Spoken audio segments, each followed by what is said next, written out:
specialist. Obviously, I'm gonna take you back to the days when you were coaching endpoints. So imagine you're in that situation. Your team. Have you ever been in a scenario where you can't really gamble on your own and you can't really count on your own comfortable maps? You need to tweak it, and you end up on a map like this that you haven't really played in a while. What's the conversation like? Is that something that you remember doing often? I mean, it would only happen when players get too much say. Sure. And players shouldn't have that much say in the veto. It should just be the coach and the captain. Players do some weird stuff where they think, you know, we lost this game, we shouldn't play it. But that's a kind of a very minimalist kind of put the blinders on sort of view. Sure. So we'll see. We're not inspired, let's say, by this Inferno pick, but for Inferno move to leave it in the veto. But let's see if they prove us wrong. This round, destined for a bit of a slow start. There is a bracket stack from Monte as he has dropped his smoke, but man, he needs a rotation. They are spotting mid, but nobody's moving. He's all on his own, and I guess best case scenario is 1 kill and stay alive. He'll have to come through this smoke, wait out the flashes. Here he comes, and he's dead. And now we're 4 on A. Safe? The flowchart of this round was very bizarre. I mean, you say best case scenario, you get a kill and you stay alive. Mid case scenario, just stay alive and play the retake in a 5v5. Worst case scenario, just die. And yeah, that's what he's decided to opt with. Not necessarily the $1 million option, is it? So in general, I mean, you see them poking and prodding. That doesn't really look like a team that wants to go for the retake. It kind of looks like a team. Have you ever seen a 4-man save on a pistol round? I don't think I have. No, not even. I don't think I've ever seen it. Not even in the best days of James. I can't, but because they cleared the flowchart works like this. Okay, you got solo B in 4 brackets. You get pressured a bit B. The B player drops his smoke. That's your window. That's 20 seconds or so. That's your only chance to get information and start moving before it's too late. And they just didn't. They didn't move. They cleared mid. They saw nothing was there. The only argument they could make is that they thought it was going to be an apps pop, but I don't see why they would. I guess the only argument you could say is you've done some anti and you think they might just go for a late mid pop like this. But you have to play off what you can see, right? Yeah.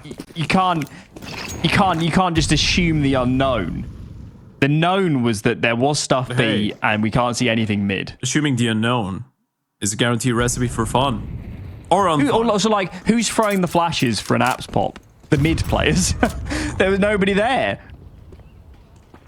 Hey, man. Bizarre. Maybe they just wanted to pop apps without anything.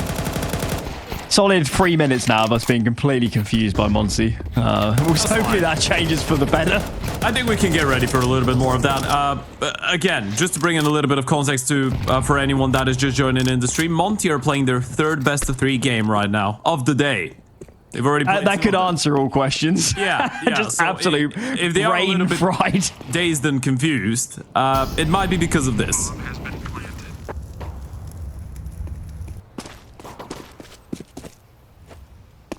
Also, losing a grand final, which is never nice. And that was a pretty tough one. I'm not really sure if you were able to see how it went, but I saw the score lines. Yeah, on map 1, they had a massive lead. They had a 9-3 lead at halftime against the side of Nuclear Tiger S on Ancient, and they still lost the map in regulation as well. Not even OT. Was my boy Senka rocking the MP9 and Tech 9? Oh yeah, man. Not MP9 and Mac 10 most of the time. All of those guys. Senka, my absolute hero. SMG god. Makes my day every time I see him. And long may his reign continue. Moving forwards. We're on the buy here. Orb on Afro. He's going to start towards apartments. Look at the speed. Check out this mid move. They're so quick. Woo. Early trade onto Bemis. And now this long side surely is exposed. No. Ryu saves the day with the smoke spam. That could have gone south very quickly. But his kills, I think, alone have completely changed the trajectory of this round. That's so massive. They just hit him with something quick out the bat. And I love the approach, by the way. First buy round, you want to hit them with something quick, something explosive. It kind of works out towards the start. But Ryu with the double kill, as you pointed out, turns everything around. Blue-White might be looking for something, though. Rotation out of a single player. That's going to be Gizmy. You go down here. That could be a big issue, but it won't really come down to it, will it? Gizmy wins this fight. The first round on the board for the side of Monte. Ryu hero, though. Ryu.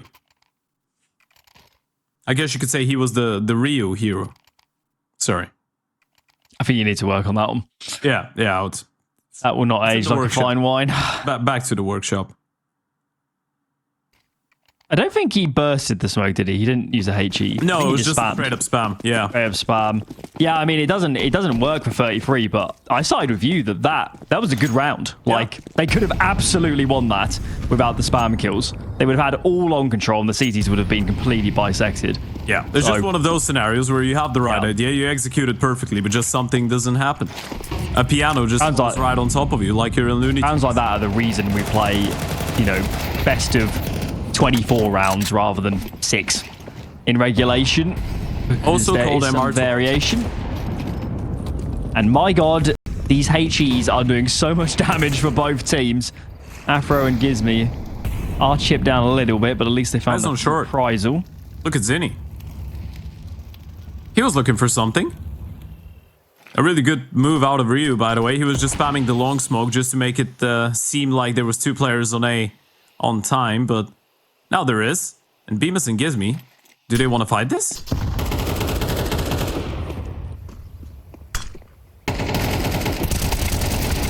This is crazy. What? Straight through the smoke. Gizmy gets the cleanup. 3 players killed immediately. Bemis needs to reload his rifle if he gets a chance. And that was wild. They just went on one flash. It was quite a deep flash as well, because he didn't actually catch players close to the smoke. I guess they thought it was solo B, and it definitely wasn't. I mean, again, there's so many perplexing things about this round. Look at the way that Monte are stopping that. Both of them just staring at the smoke right in front of them. As you pointed out, the flash was a little bit too deep. Was it a flash or was that the smoke? No, there was no I think it might have been a flashes. smoke, I don't think there was a flash. I think it was the ruin smoke that was flying in, or a CT smoke as well, yeah. There was no flashes. They just went out. Obviously heard the sound cue of the steps of BMAS falling back into her CT spawn, but it's been a bit of a weird start to that Inferno. I think this is what we can conclude. Say that again. Every round's been terribly confusing. Yeah, you can turn on the weird counter, or interesting. The moment that you use the word weird too many times, you start calling those rounds interesting, and that's a bit of a pickup out of Executor. He's just taking the op of Afro. Aggressive peek in towards apartments with an op against the pistols, not usually the best idea. This whole map so far has just defied the rule book. This round, pretty near to a full eco outside of the upgraded pistols. So let's see if we can get more of this AWP. Oh no, it's Afro they've killed, so it's not double AWP. Well, it's probably not double AWP. Imagine they can put just- up the double op for an anti-eco. They can, well, one of them just pushed apartments anti-eco, but they can just fully contact in on this AWP and know there's no AWP on the other side, so that is what they're going to do. Hero takes space first. There you go. Ryu needs to get some reprisals, finds one, but does he get overwhelmed? There's 3 players here. Another immediate headshot just gives me on this side of the map. Flank, though, is in just in time. Azu comes in from the back, and they do pinch these players in mid. Can Kinky get the bomb all the way to this side? Surely gets run down. 25 seconds. He goes for his stick. Azu You got it. gets the clear. He does actually get the plant. That feels like another round like we had earlier on the spam, where that very easily could have been disaster for Monte. I mean, it probably should have been, right? It's just the fact that they had no armors, it was just the pistol, so the moment that one of the rifles gets going on the multi-kill, it just works. But yeah, Ryu getting that one, immediate refrag, Gizmy pretty much saves the day, and it's, yeah, as you pointed out, with the round where Ryu just gets the double kill through the smoke in towards long, this is now 2 rounds that probably Monte should have lost, and they've picked up 3, so you can do the maths. Should have been down probably quite badly, but they are 1 up. Buy round coming in though for the T side, and as we said, you bring in a full eco, you get 3 kills on a bomb plan, you're going to be pretty happy about it.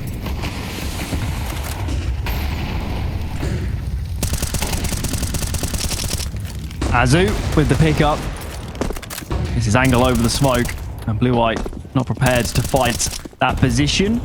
Zinni's also tagged heavily down, so this is pretty excellent start from the Monte perspective. They can just fall back and play on the sites. Don't need to do anything. Let's 33 make the next move.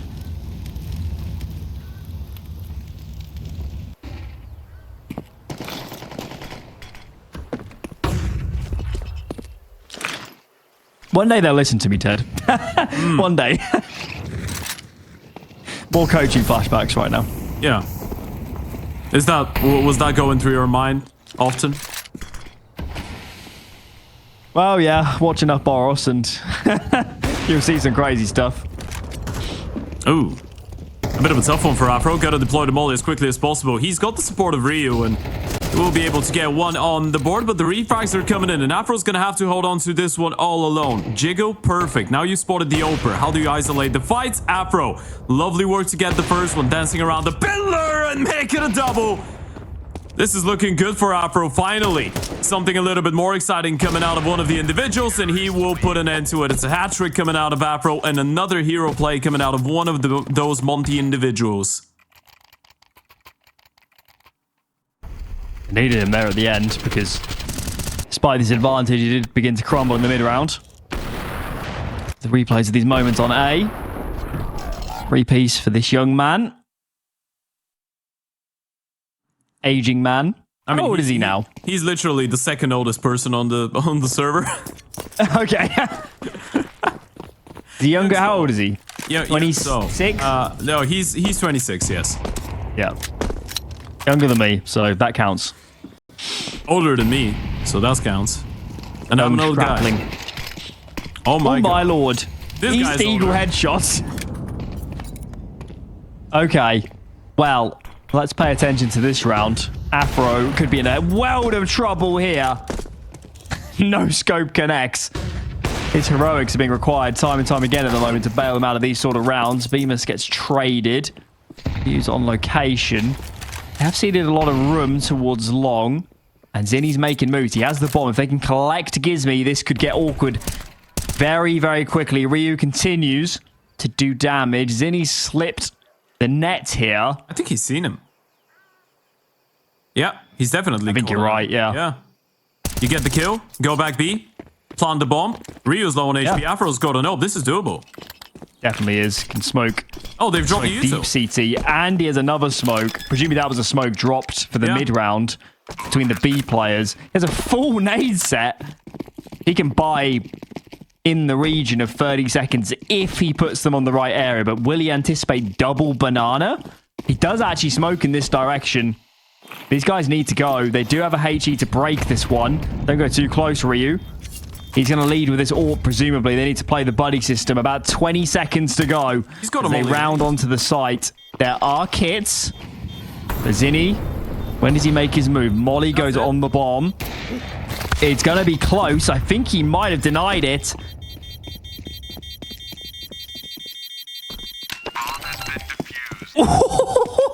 It does not get closer than that. There must have been about a tenth of a second in it.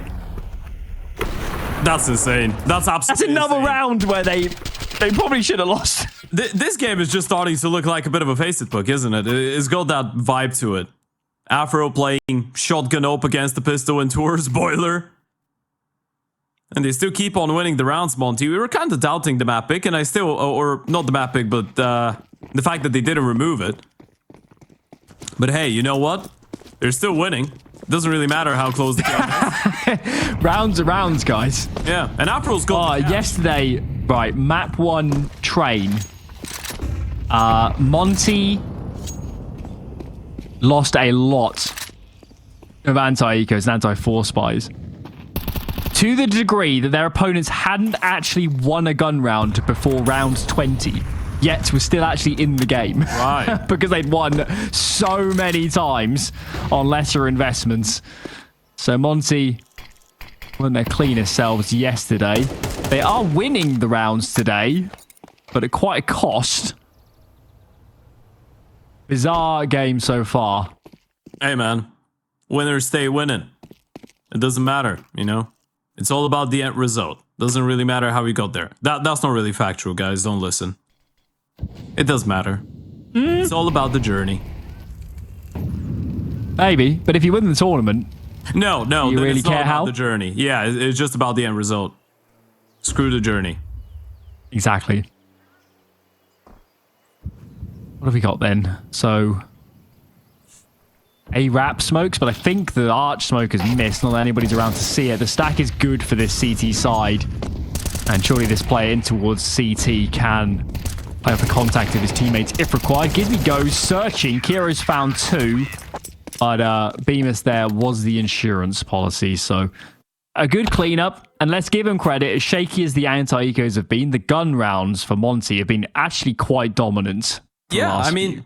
We have to have that conversation and start changing the predicament here, right? We were kind of bamboozled by the fact that Monte just leave Inferno win and by how scrappy some of those opening rounds were. But bottom line, 6-2 lead. Bemis has got 5k in the bank. Afro's got 7.5. Ryu's got over 4k as well. Gizmy and Azu are not perfect, but they're not too bad either. So I feel like the conversation is starting to shift towards R33 struggling a little bit too much here. They missed out on a lot of conversions, but what happens the moment that Monte start winning those rounds cleanly? They can't afford to lose the opening engagements on this gun round. They'll take a pause. There is still time to salvage this. They've got their work cut out to get a good scoreline out of this first half. Let's see how they choose to default. Heavy B lean, actually. They're going to go for the midway smoke. And molly on towards Car, just behind the half wall. Got all 5 players here, and they're going to go in. They're going to pop through this smoke. In they move. So many players here towards Banana. They don't really have a B plan. Need to continue on this assailment towards the site. Gizmy finds 1. I guess it's fairly good information as well. The more are coming. Smokes are going down. These players have to commit. They have no other option. Gizmy, called upon, finds the first, and now Azu surely can trade. He can, but only the 1 for him. So site is taken, and look at Bemis flashed in immediately. He's not going to waste any time. They continue to amp the pressure. Executor's left on 24 HP with a heck of a lot of work to do, and Afro is making his move early. Molly makes it even more awkward, and Ryu does the job. So a hectic round, but Monte hold it together. You'd want to take a look at the util damage from the side of Monte after this one, right? A couple HEs, a couple Molotovs, doing a whole lot of work. And I love the fact that you just flash Bemis in. I know it could be considered a little bit risky, because obviously you're doing that in a 3v2, right? And what if he just goes through and he gets immediately headshot? Then you've got a 2v2 post plan, and the retake could be a lot more complicated. But with all the mollies, all the spam, all the commotion coming in, I feel like it was not the most predictable place. And at least he had some cover by the util. Not letting the T's get comfortable whatsoever. Monte, 7 rounds to the good. Looking at a pretty decent CT side from here on out, all in all. I mean, the loss bonuses amounted here for the T side, so especially aligning with the bomb plans, they will be able to keep on buying, but that utility has been ferocious. I know Gizmy's low, but look at all of the T's. Ziddy, Blue Eye, Cairo, that's on the back of a couple HEs. Azu's totally stuck. He does have 2 teammates, but they feel very compelled right now to fight. And Azu, in the end, kind of gets hung out to dry. His teammates aren't on location to actually fight with him. Gizmy does find a reprisal, but he is hella brave doing this on 5 HP. Ryu's come over as well, help bolster the defense. And Gizmy, despite his low HP, is actually gathering a lot of information for his team. Yeah. And check it out. Look at that. They're going to go 3A immediately off the back of this. And Afro finds another. This is perfect. This is very ballsy. And the fact that Gizmy goes for the play, you might be scratching your head saying, well, he's just one bullet away from death. It was just because he had 2 players to back him up. And now they've all rotated back A. He's had to find the kills instantly. It's the only way into this site. Ryu does get traded, but dealing with Bemis is another task as he snatches the head away.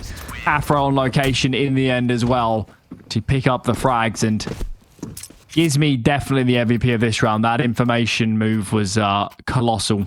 Yeah, it was absolutely massive. And this is some of the proactive mid-rounding you want to be seeing out of a team like Monte, right? This is how you want to see them play Counter-Strike. Be a little bit more cohesive with it. We've seen them try to cheat their ways into some extra rotations towards some of the bomb sites, but that's how you need to be, right? You've got 3 players on B, even though there's smokes, even though Gizmy's low, you have to get proactive, because Afro was all low towards A this entire time. You couldn't possibly let the T just regather and execute onto him without you having a clue.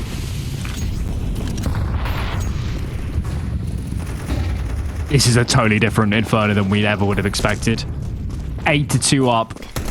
Pistols here to deal with to make it 9. It's getting a bit awkward for Bemis as he's forced back towards Arch. His 2 teammates on A are in a strange position. Afro moving around this smoke does get found. And Ryu's forced to fall all the way through apps in this situation. Kiro's collected an AWP. There's a re-smoke onto Moto 2. This is actually an excellent opportunity for this T side. Obviously, as a halfer, they've struggled to close out rounds, but this is a huge opportunity. There is a lot of util for this retake, but it needs to be placed correctly. Nades onto Pit. Blue-White is in there, but he's alive for the moment, and these guys need to go. Time is running out. Azu trying to find players. Only the one runs out of ammo and can't finish the job. Another round on pistols into a 33 pick up. That's just so weird, isn't it? I mean, that entire encounter that Afro had in towards the short smoke, and I then think he missed the shot from behind. Because I think both of the teams were not really looking at him, right? And yeah, I'm pretty sure they weren't. The smoke, and he just couldn't get a single kill. Rio, as you pointed out, the moment that you lose your teammate like this, you get the kill into the apps player. You need to just bite your time, push deeper in towards the apartments, wait for everybody else to arrive, and then the retake was always going to be tough. Double nade towards the pit doesn't really deal with Blue-White either. Barely did any damage to him.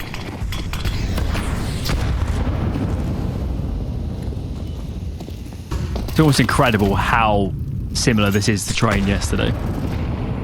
Another so easily could have been the game pretty much over. Firing at those pistol rounds. You know what? I still want to. I still want to submit something to production. I have a request. I really want to have a look at the utility damage from the CT side, because I think Monte have been doing a great job with the util towards Banana. It feels like there's been consistent HEs landing right on top. We'll see if we can conjure that up. Check out the stack from Monte. This is because Afro's pushed apartments. Bit unorthodox on the AWP, but all the same, if you get the information, there's a lot of util as well. And actually, these CTs shouldn't use much nades. They shouldn't use many nades at all until an execute is committed, because they want to funnel players in this direction. They will drop a smoke. Ollies would be best from their perspective. Flash comes in. Gizmy waiting for that flash. Here it comes. Now they're going to face. Here they go. Azu finds 2. Gizmy finds his fight in the end and cleans up shop. All the gun rounds going the way of Monte. 9-3. What a shock scoreline here on the first half of Inferno.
till my speaker calm.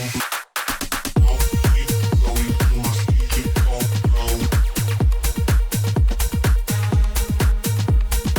I'll keep going till my speaker calm. I'll keep going till my speaker calm.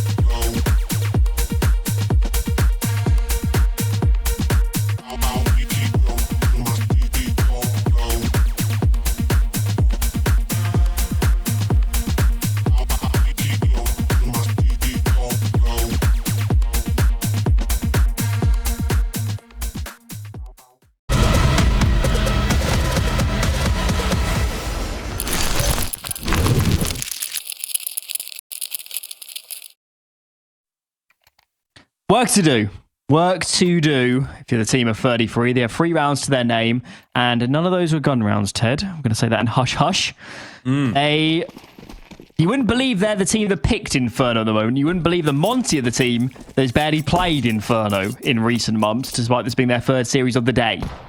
This is bizarre, what we've seen so far. You know what you wouldn't believe?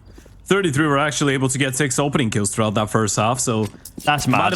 We might have been slandering Monte a little bit for blowing advantageous situations, but it was actually 33 that were doing that, and yeah, it kind of attributes to the fact that Monte got away with a lot of rounds that they probably shouldn't have won.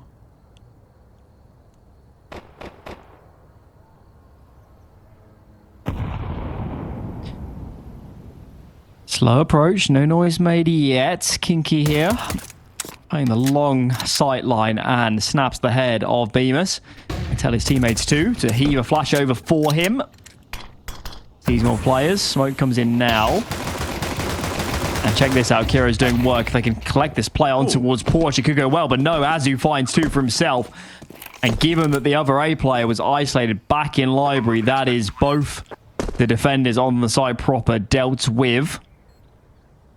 Executors coming in towards apartments, but there's a lot to be done here. There is some nadage on this CT side, but can they put it in the right positions? Azu continues, and that probably is the round. Gizmy, long range, P250. Oh, brutal. Absolutely brutal. That is map pretty much done and dusted now.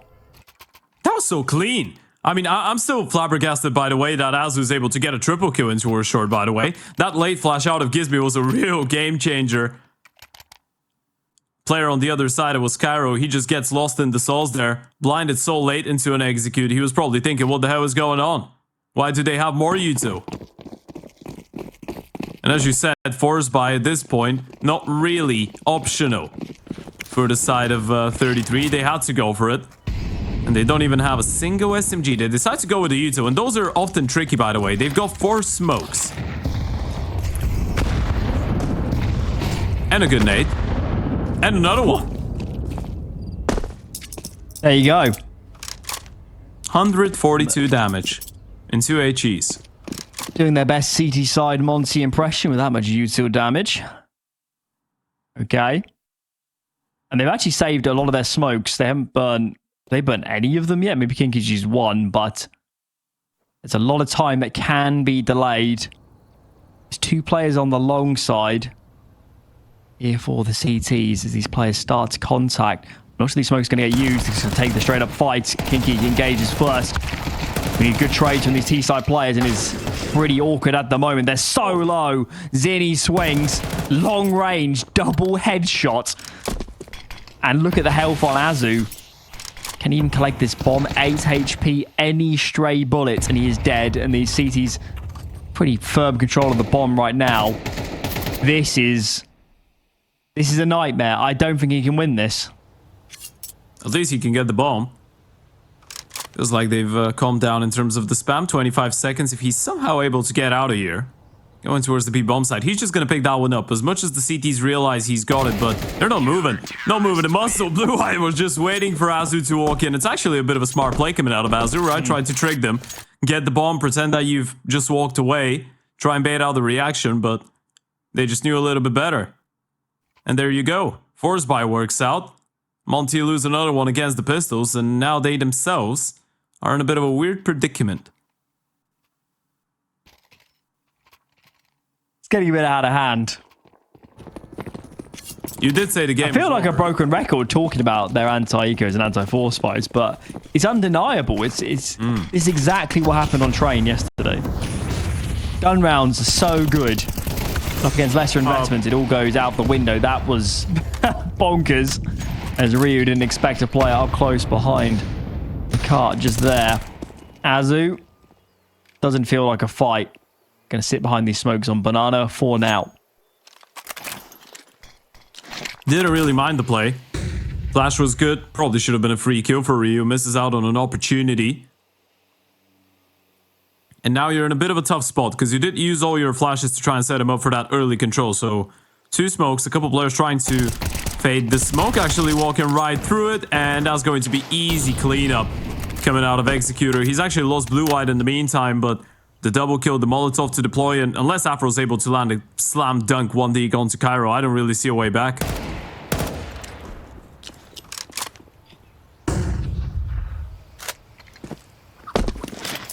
Going to take something monumental. Turn this around. They're going to coalesce towards A are the T's. But the CTs are wise to what's coming at them. Playing these deeper lines. Pit is so strong in this position. As he was praying, Zinni swings into his crosshair, but I don't think it's going to happen. Instead, they walk into Kiro. Zinni can play off his teammates' contact. Play a library as well, so... It's going to be incredibly difficult for Azu. I don't think he should save. I think just go down and keep the money in a balanced spot. 7 seconds to go. He falls into second mid.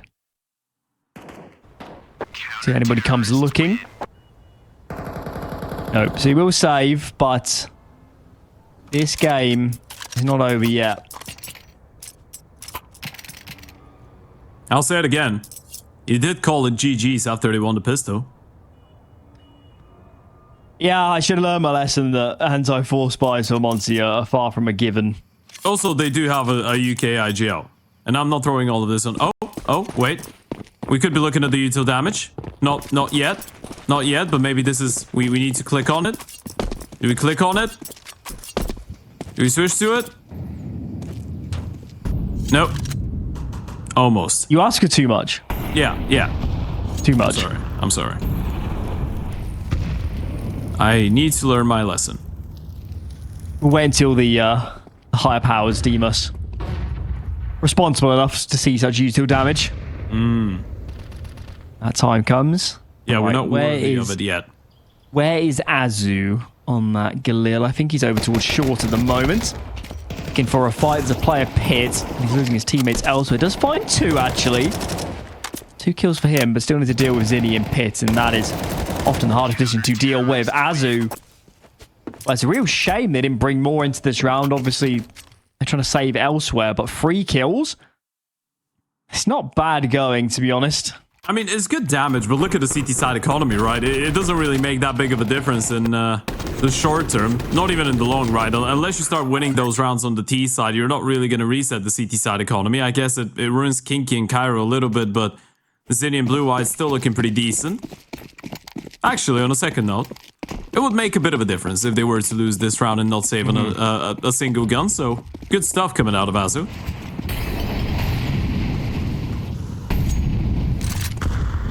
I think we're about to get a mid pop. 5 players for the T's in this small, confined space. Kiro's on the angle, but presumably flashes will take him off. They're going to explode towards this long side. Kinky finds one. They need a swift trade. Oh my lord, that is a crazy kill. Oh, Afro. Says 2 can play that game. Kiro dispatched. He does have a smoke here for library. They need to get it down real soon. Nothing going down. They caught out in the open. Executor just swings. And now Ryu's in such a tough spot. Just play it in towards Pit, can just swing wide at any time and cause problems. Executor doesn't seem to be aware that Ryu could be up close. That spells his demise, but still, this player's either side of Ryu. And it's just too much to ask. 7 rounds now for 33. Yeah, it was a good attempt coming out of Afro. Good hustle as well out of Ryu towards the end, but it kind of feels like right now Monte are just running on fumes, right? It feels like you're just relying on some of those individuals, or at least on one of them to get you through a round. I still can't believe it that Kinky's able to get a second kill out of the Cubby. That was criminal. He gets the first. They know exactly where he is. He gets pinned. The Oper's still not in position to assist him fully, and he's able to get that kill blinded by just holding mouse 1 through the wall. We've got a bit of a tech coming in. I was just going to say, I feel like it might be the right moment for Monte to go for a tactical timeout. Kakafu, obviously, you've got in the sidelines. Ex-big coach. For a little while, coached them at 3 majors.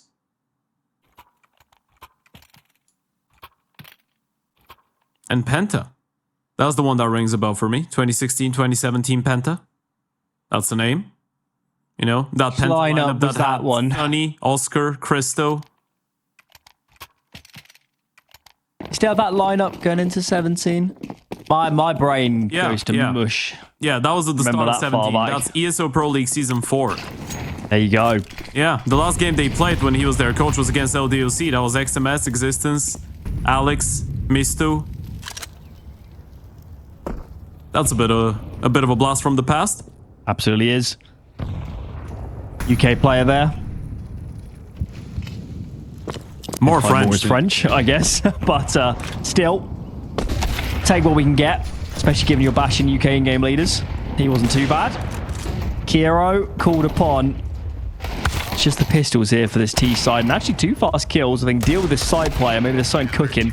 But Kiro dancing around the pillar, light on his feet. Doing the tango. I wonder what the call is going to be like for Monte here, because the last couple of rounds on the buys, they tried to regather and adopt that Wolfpack mentality, right? We haven't seen a lot of default Counter-Strike out of them. We haven't seen a lot of slow map control. Let's take banana, let's try to push them away from middle and then explore our options. More often than not, it actually has been a bit of a let's just go for an off-of-spawn call. And now we actually have a technical timeout, meaning the previous one was attack, so I'm giving everything back to Kakafu. He got the timing on this one perfectly. Okay, we're underway already, so nothing too scary per that the tech pause. And let's see what Monte you have for us again. I've watched them now for a few days. I think it's safe to say that where they struggle the most is in the complicated mid-round scenarios where there's a lot of communication, a lot of moving parts. So I do kind of side that the simple rounds probably are the way to go. It's not going to be a mid-burst this time, but there's lots of players towards Banana, aren't there? And players are nearby in support. Gizmy takes his fight, but it does not go well. Blue-White collects 2. Executor sticking around for more. There's players behind this half wall. They're going to flash through. Executor uncleared. Oh my lord. There you go. He gets absolutely annihilated in the end. It's an absolute barrage of players from the T side works, just continually sending numbers until they find the frags. You can give this one a go on the CT side. Rio's low on HP as well, but that opened the retake from Cairo is not going to make life easier, is it? Smoking towards Banana. You still have a little bit more util. Flash goes high. Zinni coming in. A little bit of commotion in towards the smoking Pudo. And Zinni drowns. Bemis will take him out, and Cairo's out of there. Hold on to the AWP. A couple of those previous rounds have been pretty expensive, so you save that, you're going to be fine. If you were to go down, that might have had some extra complications on some of the other players, and Monte finally make it work. Rounds are rounds. They'll take whatever they can get. I feel like that's Monte's motto at this point. Yeah, well, when you play as much CS as they have today, it all feels the same at some point. Just living in a simulation. Bizarre. I mean, 5v3 and a clean one of that for the CT side. Players coming through a smoke and they find 2 kills without a single frag in response.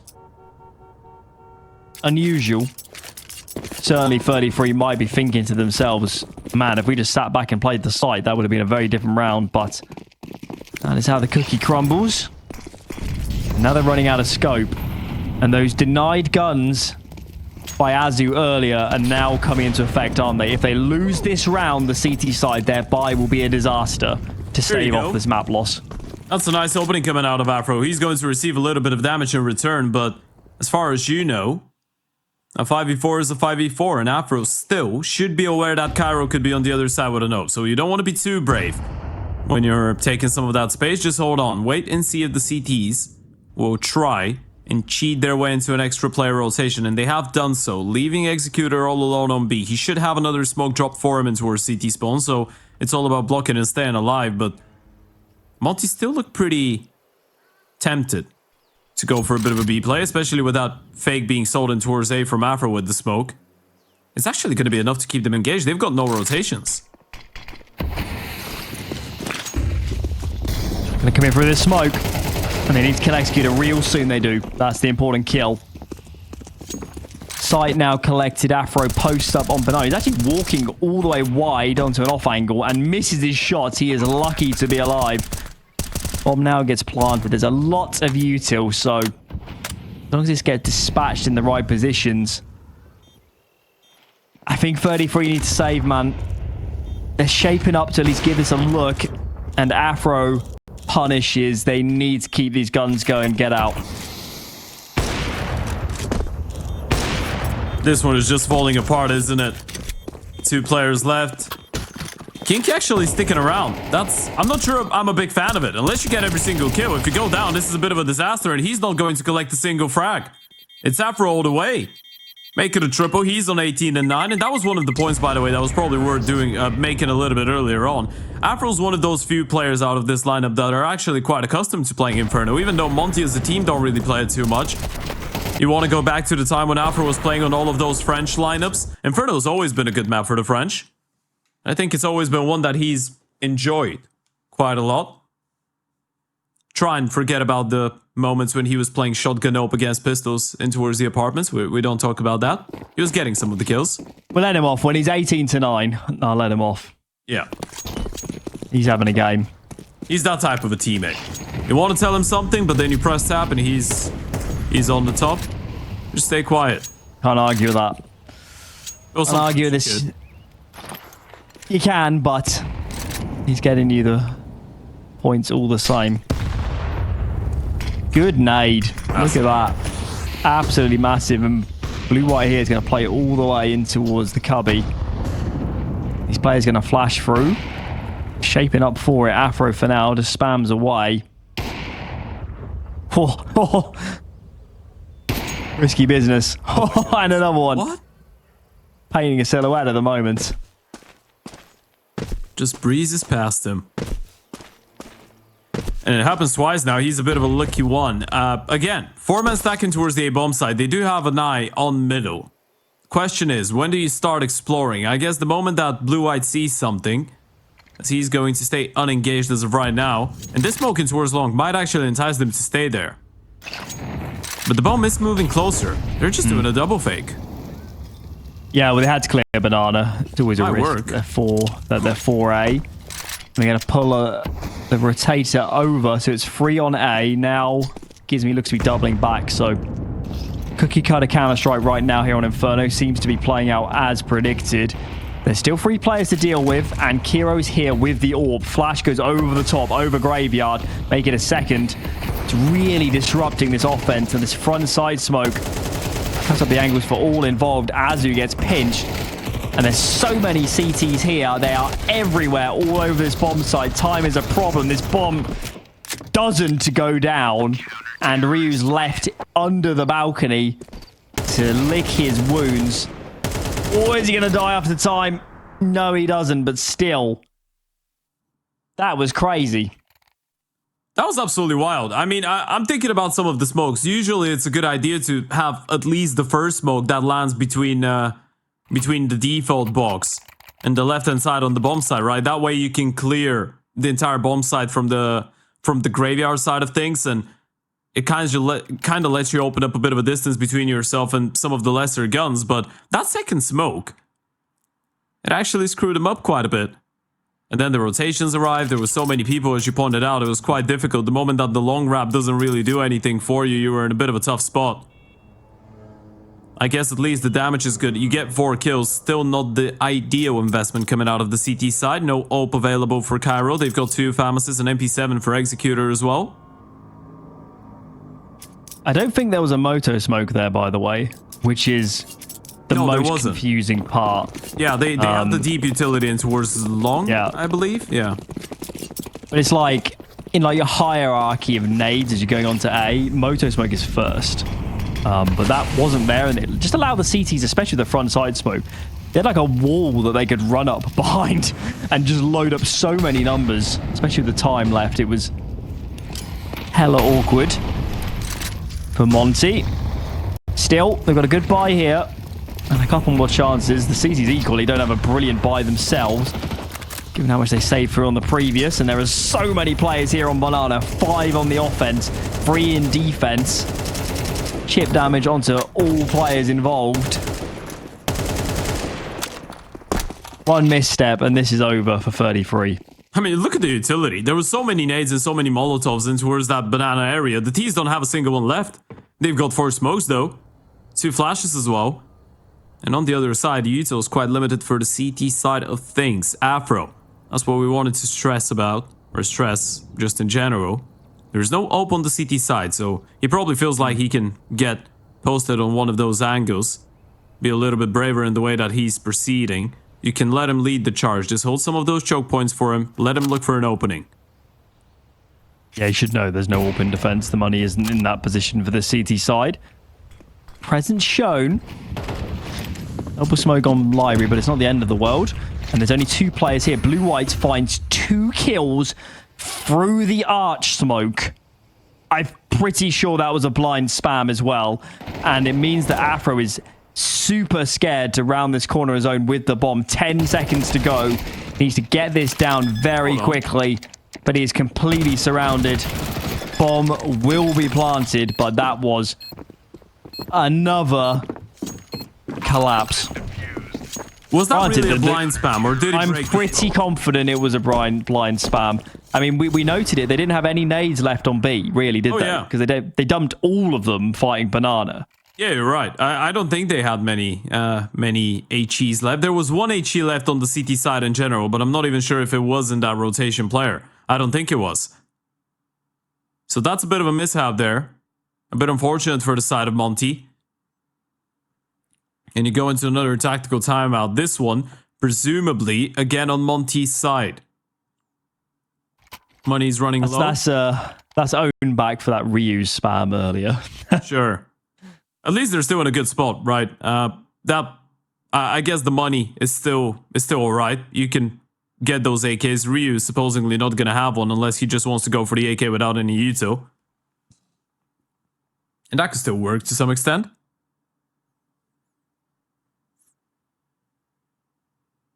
Onwards we ride.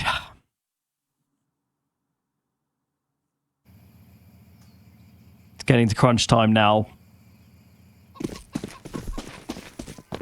I really hope for Monte's sake they win this map, because it will be soul destroying. They can't get this over the line. Too many rounds going down versus the pistols early on in this map. These later ones are just so tantalizingly close, but things not going their way. Banana cleared. Another laden call as they put 4 players B at the start. It's been the hallmark of this T side, hasn't it? It's either 5 players or 4 ones from this team. And this Banana take has gone less than ideal. The retake from the CT side brings them 3 frags. And overtime is now looking like a distinct, if not likely, possibility. They just get absolutely mowed down. Blue-eyed with a double, Executor with another one. That B play just gets disturbed before it even starts. And now if you're Afro and Ryu, you're just wondering what the hell are you supposed to do about it. Might as well just go for the save. I mean, the loss bonus is mounted at this point. You do have a 2 versus 2 on the B bomb side though, but if you want to give this one a go, you need those entries to be crystal clean.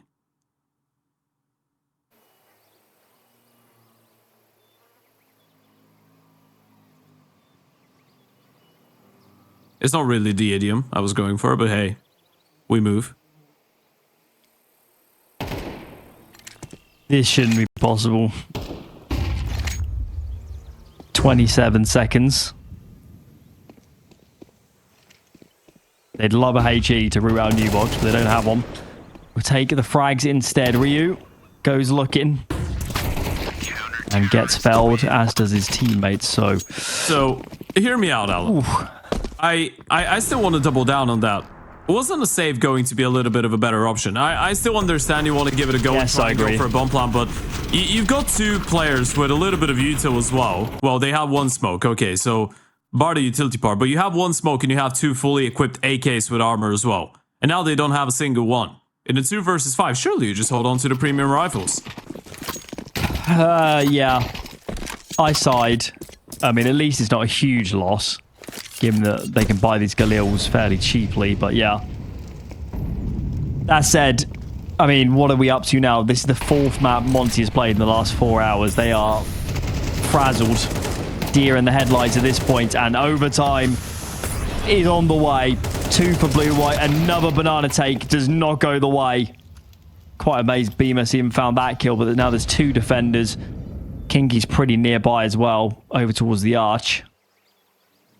This is a nightmare for Monte. These aggressive moves early for map control are starting to fall apart. Starting? I feel like they've been falling apart for the last 5 rounds.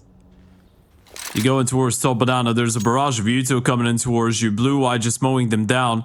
And he was, by the way, the one that was slacking just a couple rounds ago. He was at the bottom of the charts for the CT side. Now he's on top. 20 kills. That's all went towards banana in those early stages. Good news. The CTs have actually rotated another player away from that B-bomb side. So Cairo's been left all alone with the open. He's playing in towards the back of triple. They do have Molotovs. Here we go. Last chance saloon to get this done in regulation. Player in pool is gone. Gizmy, 10 HP. Is unsighted, moving around the scope. He's still so low. There is a smoke on him. Guess if that can get deployed towards CT, it can help buy some more time. He'd still definitely favour the CTs in this position. They're going to use their nade to burst the smoke. Gizmy finds another, though, with the smoke expended. And this is now game on. Absolutely game on. Gizmy goes looking. Oh, right eye peek on the pistol for Executor. Finds the frag, and now it's all on Bemis. Can he prevent this game from going to overtime? First man found, but that was too much to ask. I believe there's time for this as well. 33 with, let's be honest, a pretty monster recovery in that second half. They nearly make it work. Gizmy, the moment that he shuts down that one, the second frag with the ult from the back of the bomb side, you're thinking this round is gone. You're thinking this could have been GG's. Then the push comes in. He doesn't find the kill. Bemis wanted to stay and play the off angle. Gave his position away a little bit too soon. And after getting the first kill, he just needed the spray to be perfect. They really have choked this a little bit, Monte. Originally, that was not a map that they were supposed to win, right? So I guess you're not really putting too much stress into that, but they still had a 9-3 half, and they still had a number of map points. They won pistol as well. They won second pistol, went 10-3. Yep. So, there's so many different ways you can look at it. 4 chances, 12-8 up. Yeah, and obviously they lost, I think, 3 or 4 anti-eco rounds. Maybe even 5 up to that point. Anti-eco, anti-half buys. Just one of them would have been enough to put this out of reach. But onwards we go. It's been a long day of CS for these Monte players, but they need to dig in and go a little bit longer. Round 25 to follow, the first here of overtime. And actually, am I right in thinking Afro was 18-9 a little bit earlier? He is. Let's not talk about it anymore. Let's just, you know what we can do? We can be positive. We can be optimistic. Talk about Blue-Eye turning things around for himself individually. But yeah, Afro was not 18-9. Yeah. Listen, it was a good recovery from 33. It's just that it's hard to watch it play out and feel like they should never have got that far. But that is Counter-Strike. It is a cruel mistress when you make mistakes. And now 33 get a chance to right all their wrongs of earlier in this map where they were struggling to pick up gun rounds. Kiro Untimely missed shot. Gives space as players route in towards brackets. What is the next move for this T side? They obviously know that an AWP is here. They're boosting just to clear out the close angle in towards long right now. You know the AWP is on the other side of this though. How do you wanna go for it? There's the boost. Got so much util for 40 seconds left. They need to get on with this. Players peeking back into brackets. Make a decision, guys. 35 seconds to go. Time could be a huge issue for them, and there's a lot of CT nades left as well. Nades onto pits are so good though, and Azu just deals with the AWP. Clean sweep, just kinky to find, and he does not last long. Well, that went from 0 to 100. Yeah, welcome back to the good old laws of Counter-Strike, folks. You need 1 round to close it out in regulation. You can't do it in 4 attempts. First round, though, you go into overtime. It's a clean entry onto that A bomb site, losing just the 1 player. An Executor in blue-white might have to call this one off. In a 2 versus 4 like this, you can't really find a lot going into the round. And again, it's been a bit of a team effort. Coming in from Monte after we were just chatting about him slowing things down. He finds his first kill in a while.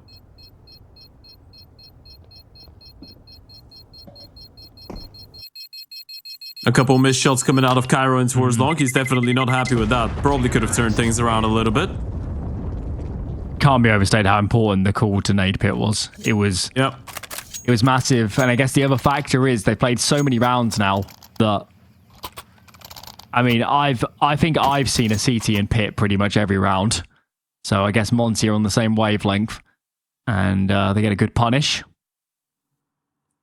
Wild thing is, you could probably think of about 4 or 5 rounds where they double naded pit like this, and blue-white was there and he didn't really take that much damage, right? Which is absolutely crazy.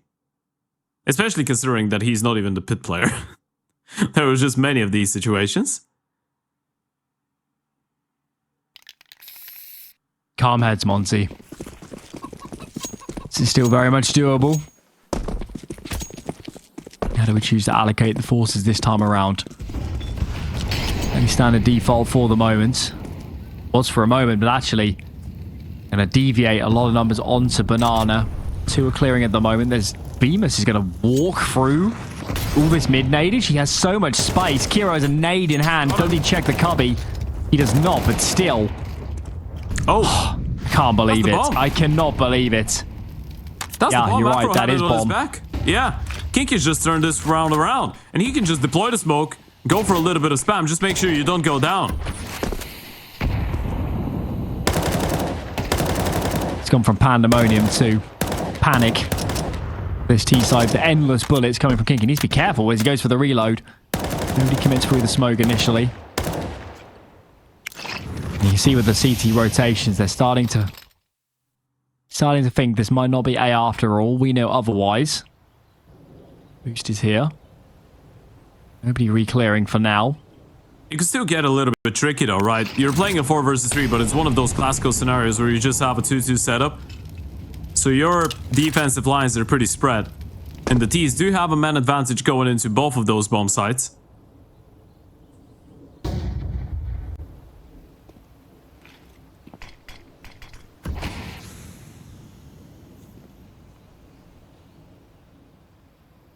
This is the right move. Commit site. Ensure that there's always a crossfire. And now it comes into play. Kinky absolutely assassinates the first player. Pretty good on the second 2. Azu wounding the AWP. This doesn't feel like the gun for the moment. Kinky does huge work.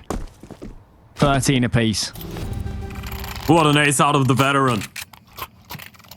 Oldest guy on the server, only one who's been playing for such a long time, and he goes absolutely massive.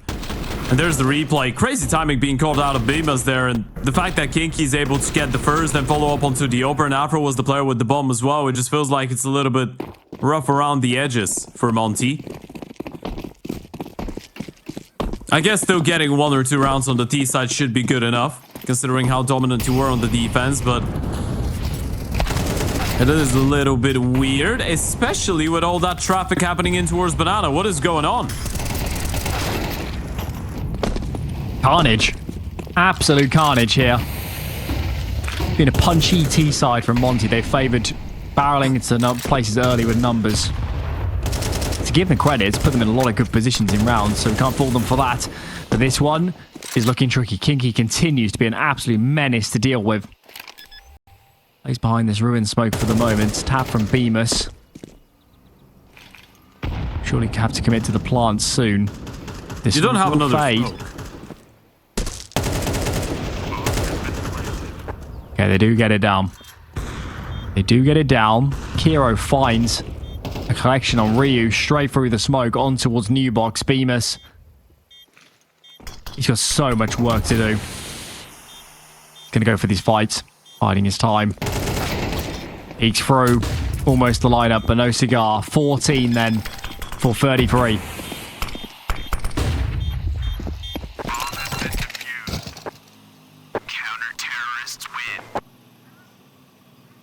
We go for the switch. A team ace coming in from the CT side as well, and Monte now get to go back to the side on which they did the majority of the good work in regulation. Got 9 rounds here.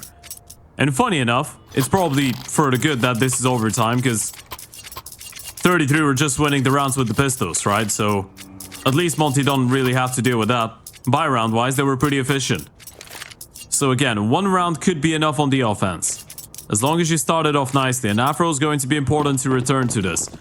Again, we didn't want to talk about it earlier, but he was 18 and 9. Now he's 19 and 16. They will need him a little bit more on that CT side. That's where he did his best work.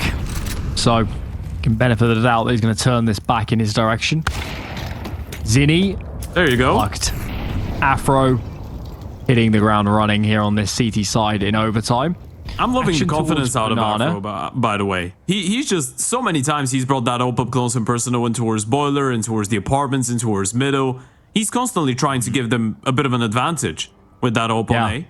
He also had the round earlier where he fully pushed apps, got all the info in his team stack, so you're right. It's been a proactive game from him on that A side of the map. And check out the moves now from 33. Grouping towards Banana. Smoke at their feet for now, so I guess they'll just wait this one out. They have a lot of util. But that kind of applies for both teams. They haven't applied a lot of pressure to this map. They got stalled out early, of course, by the apartment setup. And surely they're going to meet nades soon. Another re-smoke comes down. There's 2 moddies for this CT side as well.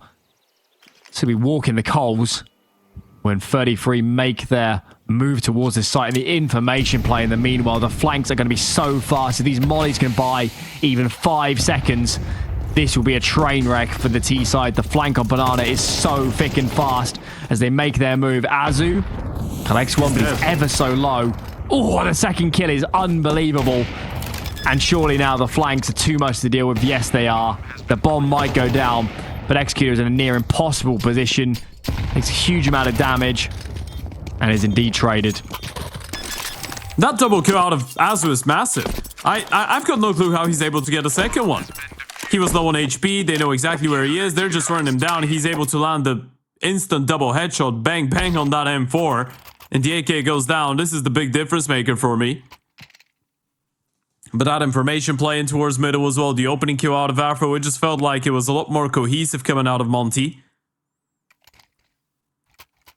A bit of a blast from the past when you think about how long ago that first half happened. Gotta be said, I'm pretty sure they didn't lose a gun round. No, they didn't. They didn't lose a gun versus gun round in the first half. Yeah, so gotta look at it from that perspective.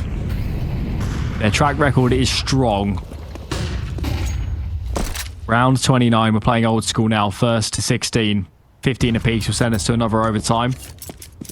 1A damage towards Banana as HEs are exchanged. And Afro's going to come over in the mid round. So this is despite them having top Banana control. They're going to swap Afro onto this side of the map. Of course, he has played quite a few of his rounds if we're adding in regulation towards the A side of the map. Towards a different look. Molly, though, pushes him off. And Azu is between a rock and a hard place. Molly is so good to isolate him out on his own. But they're not aware how many CTs here, I don't think. Kinky is felled. Forward. You get the refrag, and as you pointed out, you find Kinky. You're not seeing anything else in towards B, bar that CT smoke. They should be on high alert in towards A. I think they're quite happy as well just to leave Afro. They can play retake on that site. Yeah, he's playing ahead of the smoke. That one went a little bit too deep, so he's got full vision. Yeah. And there's so much util for this CT side. If they can get mollies off on this execute, this will be a nightmare. Executor goes looking. Molly blocks off apartments for now. Smoke's landing. HE's raining in at the same time. 27 seconds. Afro. I guess they're scared a player could have walked through this long smoke, but that is an incorrect read. There is no info right now for this CT side, and they have gambled wrong. Bomb is dropped, but I believe there is time. Smoke goes down for CT. As long as this bomb crosses unscathed, it will be planted. I almost can't believe they've done it, but they've found a 4-on-4 after plan. They've got time to assess this as well and dig into their positions. There is a molly on Bemis that can go on new box. Indeed, it lands. Now Afro begins to face. Hero peeks the other direction, but surely he's a dead man. Indeed, he is. There's another player towards Emo. Executor finds one in the meanwhile. So Banana's on lockdown. Zinni continues to tuck. A lot of pressure on the pool player here to be looking the right direction. He is indeed. Ryu, though, instant trade. It's just Executor. Afro starts to stick. And I believe he's got it. 15 found. That one gets a little bit too close for comfort, doesn't it? You're left into 4 versus 4. Afro's got full vision in towards B, but then the Yuto comes in, and as you pointed out, they were just getting worried they were going to get wrapped around in towards long. Someone potentially playing through the moto smoke. It started feeling a little bit too uncomfortable. It fell too real in towards that A side. Then Afro just leaves. It was a well-approached retake, though. Big pick up onto the Dark player as well. You're able to break that crossfire when the guy that was in towards Grill. And Monte, after the 4 map points they had in regulation on the T side, they get their first on the CT side in OT. Surely you take advantage of it now. Afro's gone. Straight up Orphan Orpajul goes the way of the CIS squad. Risks now need to be taken. Look at the reaction. Regulation. There's no saving, obviously. So why not try and make a game-winning move? Ryu. Oh, he's so close and personal, but he can't find a good fight. It's all on Bemis, and there's surely too much to do. Indeed, there is. It's a 4v2 situation. There's util for days on this T side as well. They can just continue to heave Nadage over towards Moto if they desire. And it's destiny now. We will be going a second overtime. Unless... No, there's no unless. He's, Azu's got no chance in this one. Nate gonna land right on top of Cairo, but surely they're not gonna let you isolate any of these 1v1s. Trying to find an angle, trying to find at least a singular kill, but Blue-White shoots him to the back of the skull. 15 apiece as we go for it once again. Double overtime, first to 19 is now the predicament. And Monte still on that CT side. Will be a little bit disappointed, and that's I guess this is the downside of Afro trying to be so mobile, right? You try and take the initiative so much to help your team on the CT side. Eventually one of those fights is just not going to go your way, and it happens in the most unopportune of moments.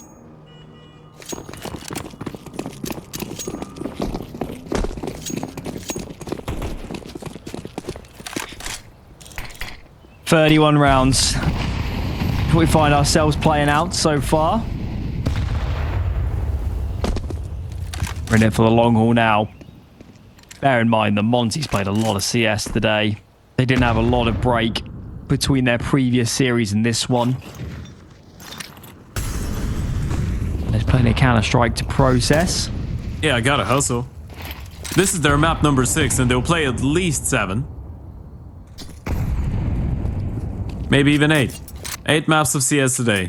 Play that many faces, you're still gonna be a little bit tired. Afro, that was terrifying.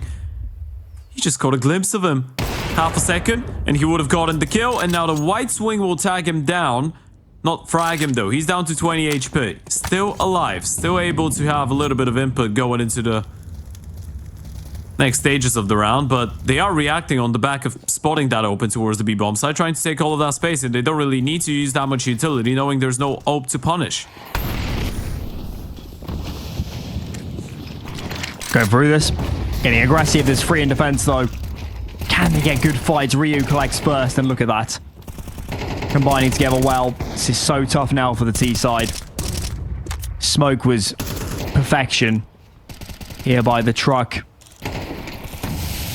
And it's just like the end of regulation. We get straight into overtime. The next bout of overtime. And Monte immediately get it on the board. Cleanly at that. Kiro doesn't have the time to do this. This is just for show. Nobody's peeking. He needs to die before time. And indeed he does. So 16 for Monte.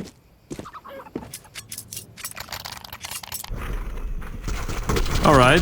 That one works out well. Big defensive smoke coming in towards short. Makes all of these fights for the T's very uncomfortable. As you're walking out, there's a bunch of angles you need to be worried about. And the defense stands tall. Now, how many rounds can Monte get on that CT side? Both teams have been struggling on the offense so far. That's been the predicament.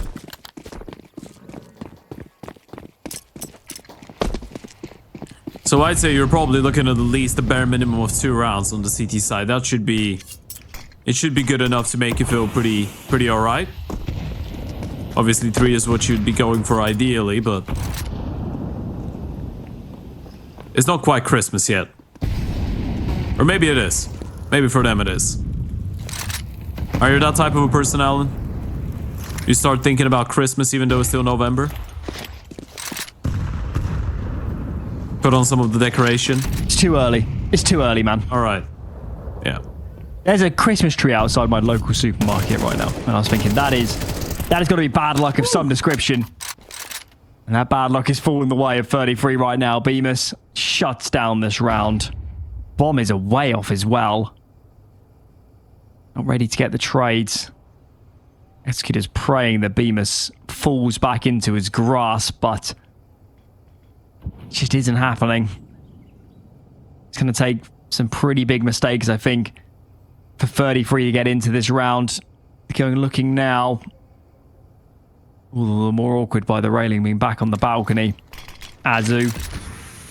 Back side, got a teammate in towards cold. Frontside smoke, at least buys him some room to maneuver, but like we saw in regulation, this smoke goes down. It allows the CTs more space to move. Bymas goes down. Azu. What? Suddenly on his lonesome. Kiro through the smoke finds a frag.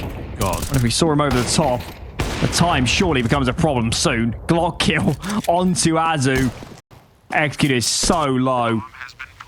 But he does get the plant. This would be unbelievable. Gizmy, though, unsighted. And they prevent it getting out of hand. You know what? There was a bullet that went out of the AWP of Cairo there. Onto the player that was towards the back of the bomb side. That was Azu.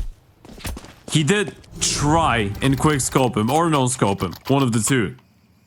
If Cairo's able to get that 3rd kill, this round was on. And they still make it pretty close considering it was a 2v5. It goes down to a 1v2. Not the easiest one, but still a little bit dangerous. And regardless of it, Monte do get their 17th on the board. A clean CT side might be on the table.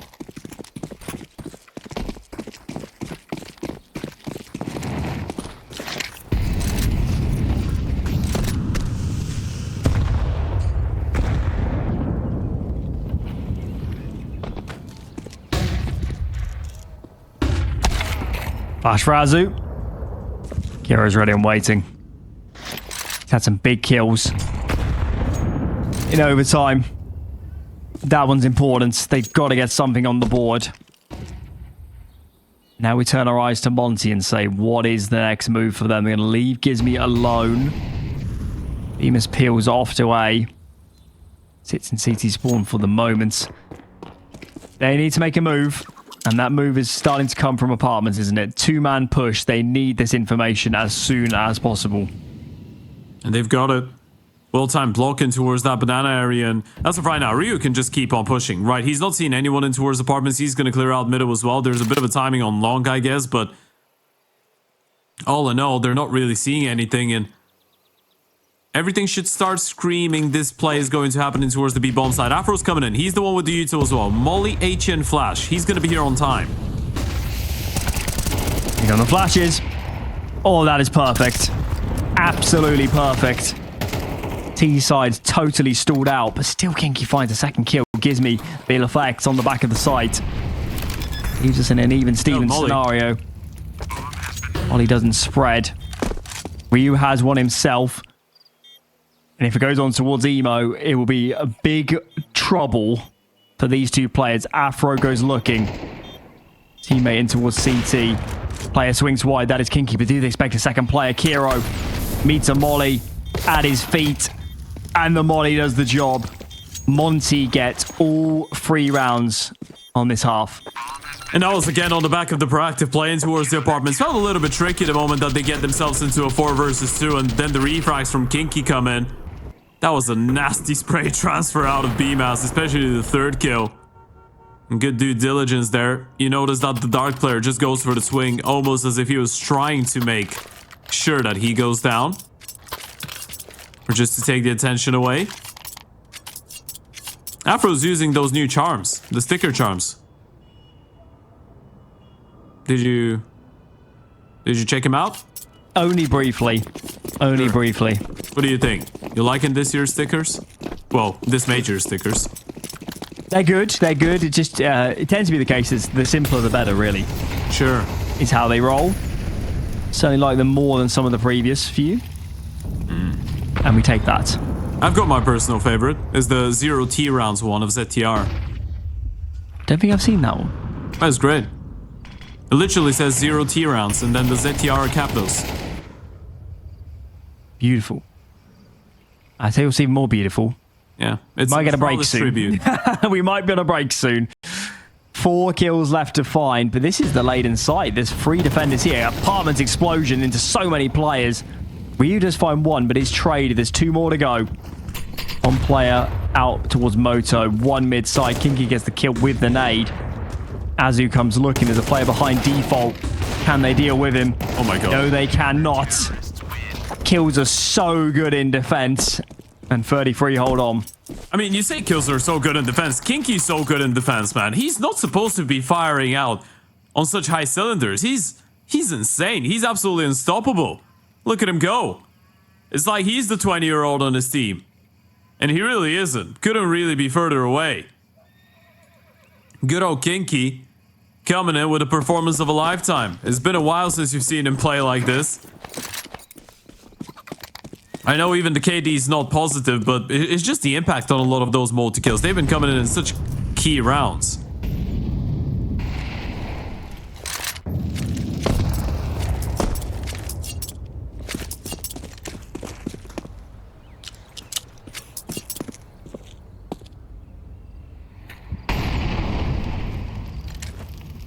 So a lot of this in regulation, didn't we? Group early and just go. They need to beat this. Ooh, these nades are so damaging. So much util landing in towards this car position. Oh my lord. 3 fast kills from Blue White. Executed chimes in as well. They're forced forward by the utility and they went straight into the blender. They just run him down. They get absolutely destroyed in towards Banana. The execution comes out. You're thinking this one becomes a little bit scrappy. Look at a flash. They were oh so blind, and Blue White executes the hell out of them. Even had enough time for the switch up. Afro a little bit wayward with the shot. It was just the cherry on top. Could we be going to another one? A 3rd overtime now. Monte had 3 chances. Now it's just 1 left. Was regulation 12-8? I'm remembering correctly. That was 4, 5. Now it's 8 in total. 8 map points. This is number 8. That stings. That's a lot of chances. A lot of chances for them. They need to get this job done. Afro, aggressive in Boiler, gets the first. Wow. Kills with Kiro, who has been quite a force on the defense himself. And it feels to me like Afro is going to continue trying to make moves here. You can see the response in defense is going to leave Executor alone. They're double AWP on the defense. I think a load A instead, so at least got the numbers in the right place at the right time. Boost could be damaging, but they're still getting up. Bemis dispatched information too for this T side. They'll know that more numbers, of course, are in towards brackets. There's no reason. Wow, they're really going to free B? They really are. That's They're mad. I mean, you've seen him boost in towards long as well, right? If anything, you knew Afro was towards Boiler. You see those two players on the boost. Apparently, you thought that would discourage them, that one kill, and now the This could lose them the Speedway map. player has been smoked. Zinni's all alone. This could decide the entire map. Play. Yeah, he does. Zinni needs to be an absolute hero. His teammates have hung him out to dry and then some. Teammate comes through the library smoke, gets traded, and now Zinni makes his move. That kill is of enormous consequence. If he dies, it's enough to plant in a 3-on-2 with apartments in sight. Afro will, in the end, get the bomb planted here. He has a smoke, so he can buy them some more space. Going to smoke out by the car, by the truck, and use it to reposition into pit. This could be unexpected. Plays him in and around the smoke. Azu's back sight. Get your gun out, Afro. This is going to heat up very soon. Azu collects first. He is traded. And that's all in the orb. First found. But the trade is good. Onwards we ride. Third bout's coming. That's insane. You probably thought they would be down and out after losing 3 in a row. Well, the struggles on the T side are absolutely immaculate. Monte had 3 opportunities. This is 8 map points now. Combined. 4 of these in regulation, 1 in OT number 1, 3 more in OT number 2. And you know how it usually goes, Alan, right? You miss out on so many map points, you eventually lose the map. Yeah. That's how Counter-Strike maths works. I basically can guarantee you 33 if they get one chance. Convert it. Tends to be how these games go. Wow, we've played a lot of Counter-Strike. So far, we are about an hour and 25 minutes into this map. That is a long map. A long map in CS2. Afro again gets an opener, but we need to convert. Azu wayward on his moves. So far away from his teammates as well. It's very disjointed. Bemis does collect and actually finds a second. So it might be haphazard, but it works nonetheless. CTs may even save. I've got another very interesting fact for you, by the way. So remember how they had 8 map points in total? Mm-hmm. They lose the 4 consecutive ones, or they waste the 4 consecutive ones in regulation. They automatically win the first round of OT. Then they have that map point in OT number 1. They couldn't convert. OT number 2, they win the first round. Now they've wasted 3 map points, and they instantly win the round after. Again. That's happened 3 times now. Could be something psychological. It's not out of the question. Are we still talking about them or about us? All the same. All the same. We all need this to end before we go cuckoo. I think it's too late for that. What I'm actually checking is how many opening kills they've had on their map points. So Afro definitely gave them 1 in that bout.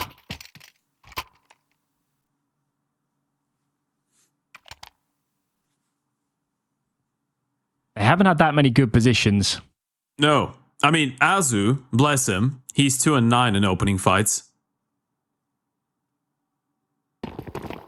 It's been a tough map. Kinky, on the other hand, 6 and 1.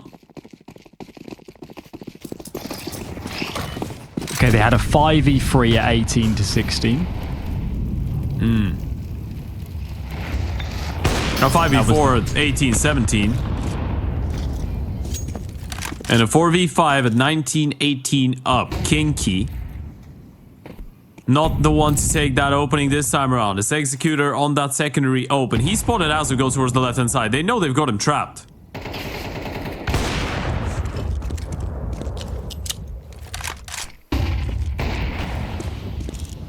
Reposition. Behind the pillar. If any more flashes come, could get dicey, but makes his move in the end towards new box. Smoke is timely. Could cut these T-side players apart and execute. Denies Bemis making any more moves. 3 kills for him. The ace is possible. Gizmy goes jumping. Finds his man. But is swiftly plucked himself. And it's just Ryu by the tree. I don't think he's going to be alive for long. He's just hoping that somebody missteps, but I don't think it's going to happen. Oof. There's one. Second CT player, though. He's quite close. Oh, position given away. Shots fired. Go A. There's no way. He's got time. This is what they're thinking as well, though. Are they both going to rotate? That's insane. Zinni's already sprinting. Kinky's opened up the distance. If you're able to win that 1v1, overlooks the deep angle. Didn't think about it. And why would he? There's the reposition out of Kinky. Nice attempt coming in from Gizmy, but still, or Ryu, sorry. The score has been leveled up. 19-19. But again, if we were to look for a little bit of logic here, Alan, in the previous overtime, both these teams couldn't win a round on their T side, and Monte have now done it. If they get a second, that should be enough, right?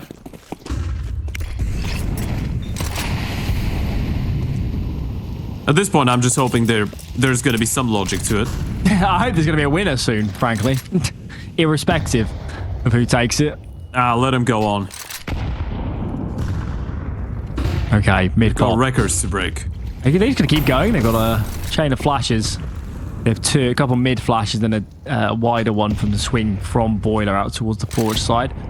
Nobody found, but it's a neat idea.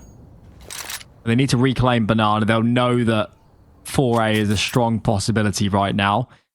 And it's actually the CTs that pull the plug first. They're going to swap the AWP onto Banana.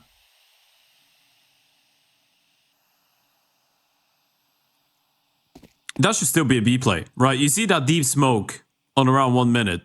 There is a high chance that this is just one player being left alone and just trying to block, right? So you send 2 players up towards top middle, you re-clear brackets, you make sure there's no aggression coming in from the CT side. Maybe you throw a little bit of veto, but you can go back and re-clear Banana later on. Doesn't stop you from going for a bit of a fight in towards long, though. I'm not a fan of what I'm seeing right now. There you go. That's a big kill. Okay. Just one on B. Executor alone with the AWP. Posts up towards the CT line. Gizmy makes his way in and he is felled to the site. Largely exposed. He'll still be scared of ruins, of course, but Afro collects a player on the rotation. Make it 2 and Ryu with a third. It's all falling apart. They're trying to fight at the same time. Nope. Oh my god. No, he didn't. He didn't have it. Did he? I wasn't paying close enough attention. Did he have time in the sense that if he immediately stuck it? Yes. Oh. I think he did. There was just so much. I mean, I don't entirely blame him. There was so much going on. Yeah, that was a deathmatch round into Worsby. That was a deathmatch. So at this point, Alan, I guess you could say this is an endurance battle. Who is it going to be? Give us your guess in the chat. Who's going to give up first? Is it going to be Monte? Is it going to be 33? Is it going to be me and Alan? Toss your vote. I know where I'd be voting. I know where I'd be voting.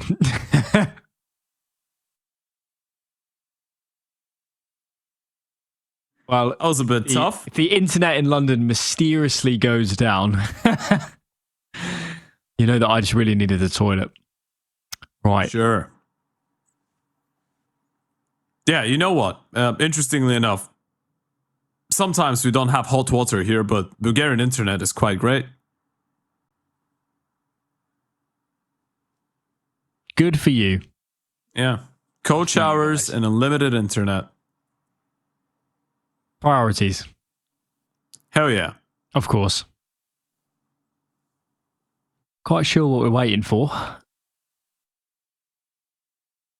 At this point, they've been playing this map for, what, 1 hour and 40 minutes? So, might be a bit of a... Yeah, I don't know break. when there used to be... I don't know if it's still the case, but it used to be the case that there was a 3-minute pause or something. If it went to it went to 4 OTs. I don't know if that's in the rule sets anymore. That used to be the case. Right.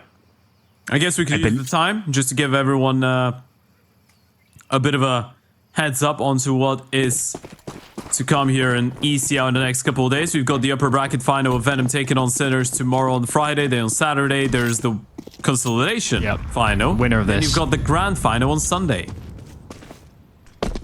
And then next week, we send a team to Pro League. Hell yeah. So We're going to have a battle of 4 teams. Every single one of them that's won one of those cups. We've had 4 of them. And they're all going to play for 1 spot at EPL. So, unironically, 1 out of those 2 teams could be playing Pro League next season.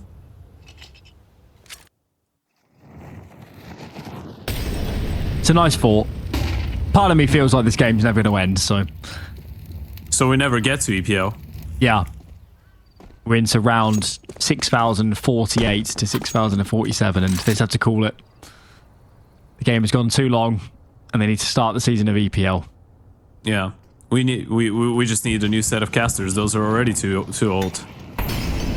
Gotta get into retirement age. Still early though. 1920. Obviously not the year.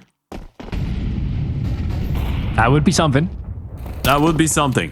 35 seconds, by the way. That's been a pretty slow round. And there's another Molotov into our stop banana. And the Fallen Flash coming in. That is great. Azu's able to get away with just 1 kill, but the Oper's here as well. And the Uto damage is immaculate. There's no way the T's are winning this. They need to charge through the Uto. 20 seconds is not a lot of time. Gizmy up on top of oranges. Does his job. And Afro, it's been a stalwart on the defense, is traded. 9 seconds. Got to get on with this. Ryu is fast on his heels, flanking from Banana. And Monte strike 20-20. That is a lot of counter strike.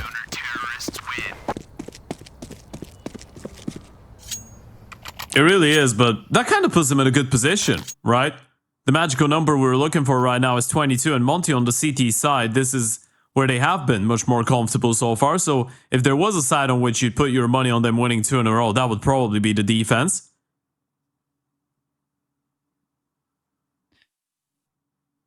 Azu ducks out for a moment, but hopefully we can get him back in soon. There he is.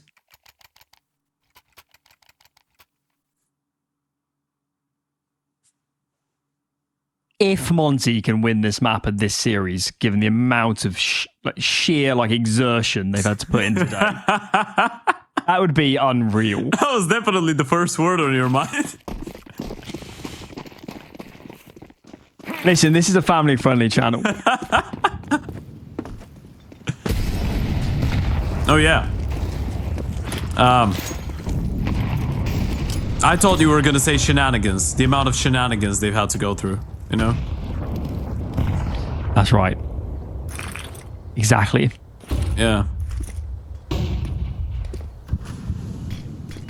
It's a wonder I don't work children's television. Oh yeah. Would be dangerous. Tough games? Would be dangerous. Right. What do we got? Kiro. And Kinky very low. Afro's played a lot of B with the AWP lately. Has had his moments as well. Good flash. Azu has been trapped there a few times during this map so far, but this time goes out on top. Forward. I mean, these guys are so low as well. The mollies could finish players off right now. Yeah, and that's a good block. They haven't seen anything on B, by the way, and I think Azu's got a little bit of bonus Uto and towards CT spawn maybe to pick up, and they started rotating. There's another Molotov. 40 seconds on the clock. If Beamon's able to win this fight and get apartments, this round should be over. It's really tough now. Afro finds another, and indeed Bemis holds down mouse 1. Swings out. These are the low HP players, and they're dispatched. Is this chance number 9, Ted? Hell yeah. Remembering correctly? Okay. So imagine this one, folks. It's kind of like having a 12-3 lead. Well, not quite, because it's not the same sequence of rounds, but... That was a sick triple kill coming out of BMS. 33 kills. And that play might have just secured it. One more opportunity for Monte. Critically is on the defense. That is the big difference, I think. I think it might be their first series point on the defense. No, it's not. Right? Nope. Yeah. Yeah, they have 1. Yep. Okay, they had the 1 in the earlier overtimes. Yeah. Still, you definitely put higher odds on them converting it here than on the T side, given how this map has gone so far. And Afro continues. He continues to be a menace. push back on mid. He's going to reroute towards short instead. And I think no awards for guessing that he's going to want to reaggress this and fight towards boilers soon. I mean, it's a bit terrifying as well, because you know there could be an op on the T side as well, right? So if you're Afro, you already did that the first time you had a map point on the CT side. He will keep on going forward. There goes the flash to set him up. And he keeps on searching. There goes the first swing out of boilers. Should be good enough for the refrag, and it will be. Sends him right into a backflip. Executor with an important response, but they still have 3 more players here. The defense is looking pretty strong. Yeah, they got full banana control. Azu commits in front of the terrorist Molly to ensure that banana is still theirs, but he is now trapped. Well, just the flash, this engagement is so important. Kiro is gone. Almost the kill onto blue-white. They can't go. He handed the AWP because he was on low HP early on. And this A stack persists. Azu continues to hold banana. One-man army ensures a stack on this side of the map. Molly is good though. Rio is gone. Bemis can end this game from cold. These guys are so low. Oh my lord. That might have even been a pre-fire. It's all on Azu. A bullet apiece will end this map.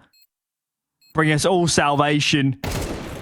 Oh, he finds the first. He's looking towards pit. This could be it. And he gets it done. Free for Azu. And the marathon of a map is over. Yeah, even looks to the skies. Thanks the Lord for this one. A 22-20. That was a bit of a labored affair, but Monte are able to take it over the line towards the end. And Azu 1v2 clutch was all they needed on their map point number 9. Monte still away 33's map pick. Nobody denies 9 map points from Monte. Nobody does that. Oh my. Well, that was crazy. We'll give goes. The longer the game goes, it's probably a little bit logical to assume that Monte are going to be starting to lose a little bit of focus and mental strength, right? This is something that we need to take into account. So I feel like even though 33 were on the receiving end of that previous map, at this point, unless Monte have just gone past the line and there's no place for return and they've already lost their minds and they're just stuck in that Counter-Strike limbo, they could still be a little bit tired. But maybe we've just broken them. Maybe mentally they're just broken, and at this point, me. Yeah, at this point they just play Counter-Strike. Yeah, they're just going through the motions at this point. All those years of endless face-it pugs finally counting for something. As Executor opens us up here on train. He was actually the only B player there, so good on him to find a kill and stay alive. Afro makes his move. Dispatches of Kiro. Now the bomb is sprinting back towards A. These T-side players need to get on the same page and start fighting together. There's a late move from Bemis out of Ivy. What's he doing so late? They're never expected. He finds his frag, and now they can pinch these players behind the bomb train. Hot Dog members can swing, and surely these aren't going to be good fights for long for these CT players. Smokes for now, buying them some time, but that was never going to last. All they need to do is get this bomb down without too many shenanigans, and it should be A-OK. Indeed it is. Monte strike first. Yeah, that was a good little flank coming out of Bemis. Almost makes you believe that they really wanted to just show the bomb on B, throw a bit of a fake, and then go back A, right, with Bemis being so late in towards Ivy. Works out wonders towards the end. He's able to get just the one kill, but it was so uncomfortable for the players towards the back of the bomb train. But yeah, this is usually a map that doesn't go that badly for both these teams, so we're expecting to see, I dare to say, a cleaner game of Counter-Strike in comparison to Inferno, which was a little bit more reminiscent of a bit of a face-it puck. At times. Monte actually did have some really good moves on the CT side. T side is where both teams struggled a little bit.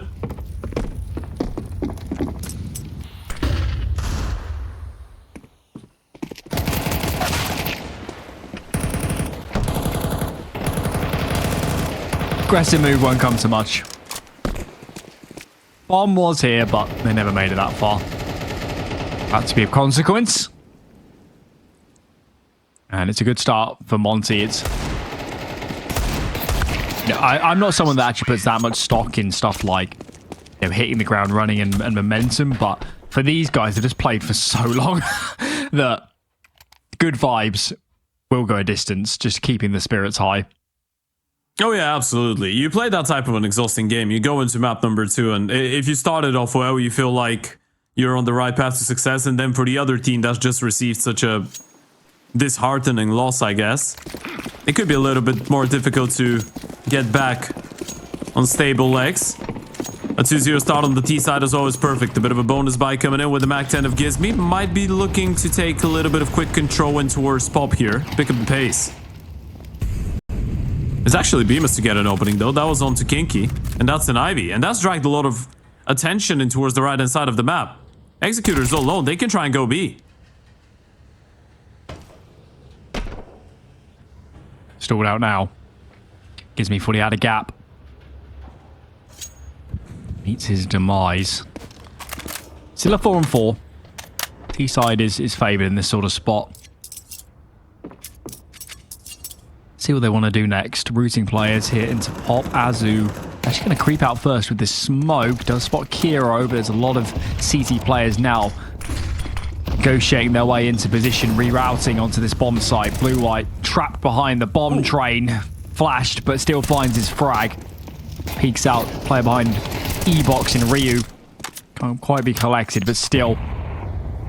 These T-side players are so low. Any stray bullets could finish the job. Ryu is gone, and now it's just Bemis. He's so low on HP. Bomb is way out towards Connector. This should not be possible.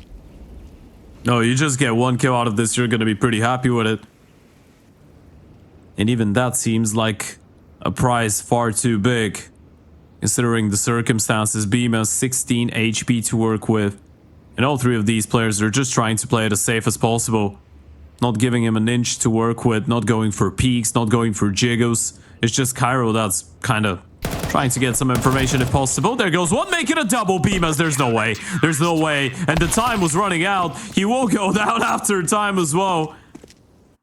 Still able to get a double kill out of it. Makes it quite an expensive round, which, considering that was a bonus for the T side, it's actually not too bad of an ordeal. He still has enough money to go for an AK purchase. You're right. The CT money is not good. And Kinky actually hasn't even bought yet, so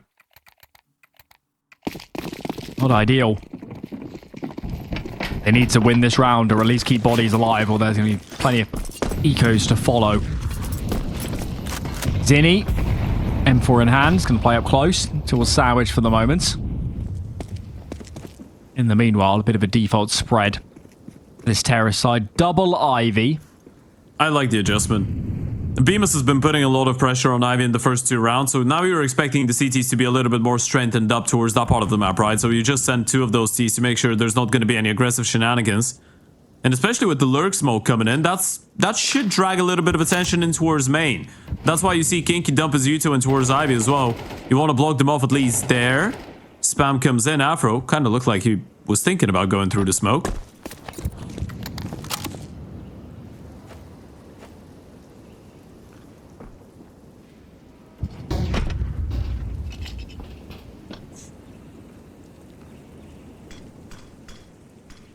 Monte have used a lot of util and not got that much map control. 1 smoke left, that's on Gizmy.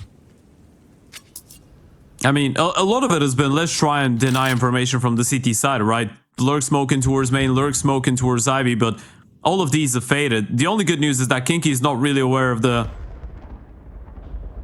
real play that's behind it. He's still kind of jiggling, trying to find the timing, so they're grouping up in towards the B bomb side. There's going to be only 2 defenders here. This could still work out, especially with that late utility in towards A. Volley down on ramp. But this is the main prong. All the timing is brutal. Executor stops this hit in his tracks. The bombers even fell out of upper. There's no time. No time. The clock was burnt too low. And then he had that one opportunity to move. I think just a bit too slow. I really believe they had maybe 15 more seconds to play with. It's not as cut and dry that the CTs can just dump their nades at the right moment. No, it really isn't. But it was just good timing on the utility from the defense as well, right? The moment that the late Yuto comes in towards A and you see the smoke in towards stop sign, you see the Molotov in towards spot, but nothing's going on. That Z player still had a little bit of Yuto. You just molly or smoke lower, you flash chopper, and the timing of this flash was immaculate. Easy denial coming in from 33, and now we're leveled up. Another investment coming in though. Triple AK, double Tech 9. Only 2 smokes and 2 flashes though. So we won't have a lot of opportunities to do those fakes from the previous round. It has to be a lot more straightforward.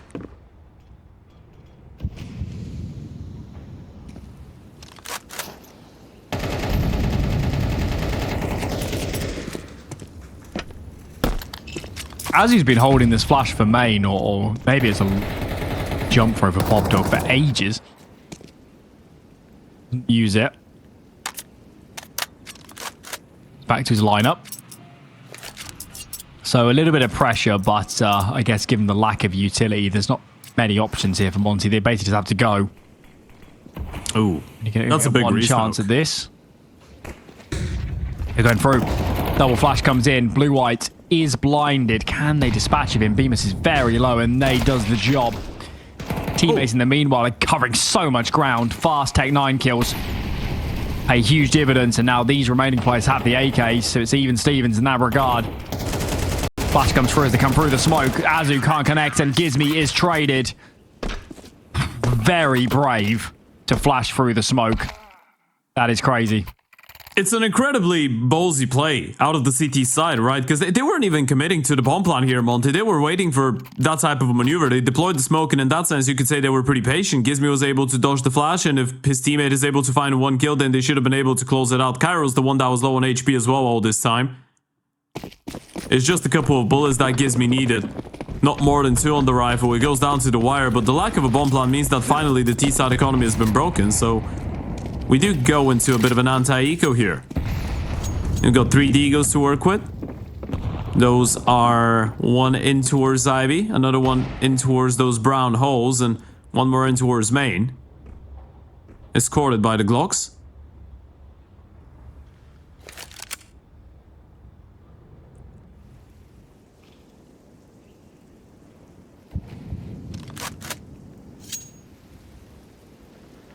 Very default spread for the CT side. There's no need for them to take any risks here. The only way into this is some incredible deagle shots. We're going to have 4 players upper B. Bemis is Ivy. See if he can be a factor. Kiro collects his first frag. There's the bomb on the train. Will it go down? It doesn't actually go down. That is unbelievable. Wow. Flames do the job. That is crazy. So much fire. You know what? This is a win in my books. I mean, if you're on the T side with that type of an eco and you get a bomb plant without getting a single kill, you're just giving yourselves a bit of a tap on the shoulder. Job well done. We get the bonus cash, and we still have those 2 rounds from the very beginning to lean back on, so it's not too bad of a T side, not too bad of an ordeal. As long as you get back to winning ways in this round, you should be alright. And now, because of the bomb plan, Afro's got enough cash to go for an OP. You've got a full belt of Yuto for every single one of your players. And a tactical timeout coming in for Kakafu. Azu's got the pop spawn if he really wants to give this one a go. He could sprint it and try and go for an early opening. You've got 2 players coming in towards main, throwing the double nade in towards spot to try and slow down the guys crossing from the CT side's perspective. That enables Azu to get into a good position. It's a play that a lot of teams love going for. A cool little way to open up around on the T side when you get the blessing from the Counter-Strike gods of having someone in the right place. Let's see. There were plenty of time to discuss their options. And here we go. All right. Heading what they're doing. Still has a good spawn. Does indeed. Not going pop, but using the spawn all the same. He's got a lot of space, and check it out. 3 players Ivy for the CT side. I don't think this is a good time to be pushing Ivy given the terrace positioning. Azu has so much room to play with. He can get all these members around him. Ryu finds 1 kill from further back, as does Bemis. The CT side is completely disorientated. Ryu is somehow in behind them as he collects another. There's so much going on here. Kiro tries to fight from the Ivy side, but is dealt with in the end, and Executor's left alone. I think he needs to save. Surely you have to. I mean, if you save, you have a full-on buy, and it's going to be a pretty decent one going into the next round. You're not really working with any loss bonus at this point, so Kinky's going to be working with 14 or 4,400.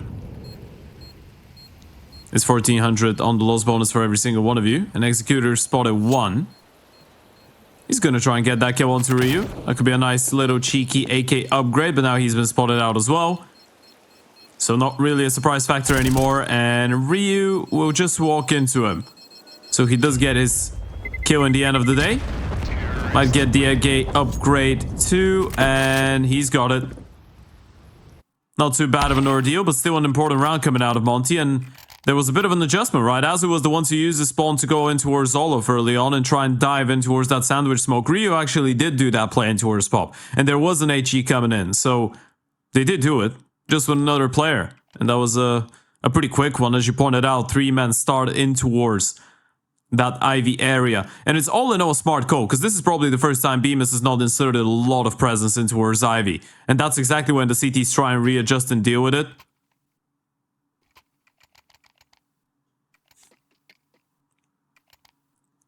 Good moment to switch it up for Monte. And they even make 33 go for attack. I think we're about to get some big aggression from the CT side.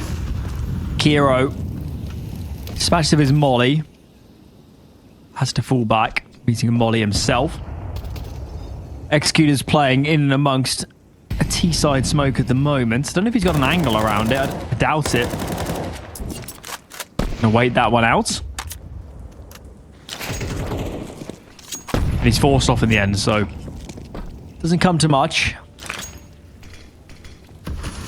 What is the next move from Monte?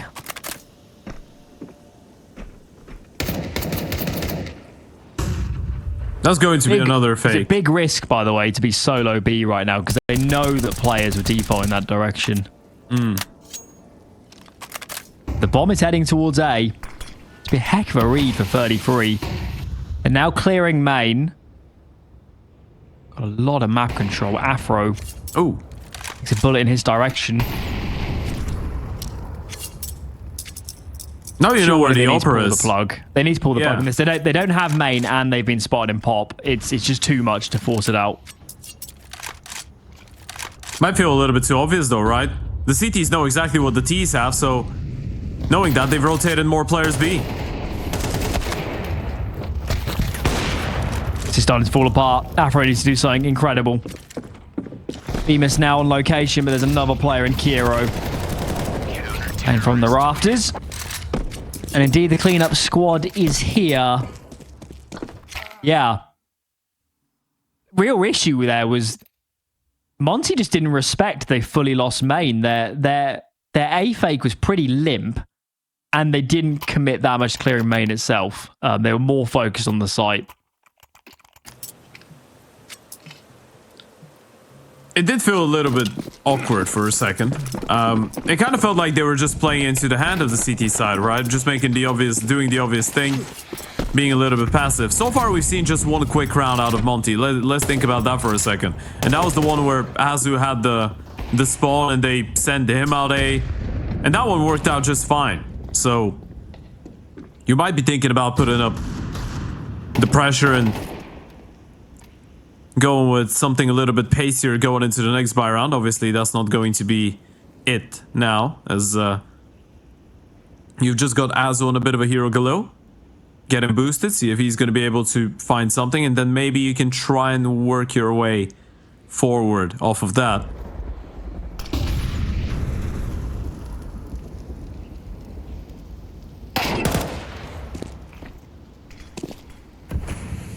Instant dink.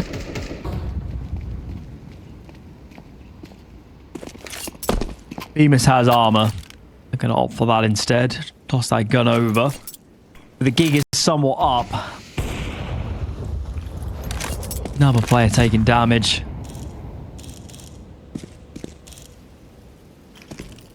They're going to start making their move now out of main. It's 2 from PopDog as well for this T side.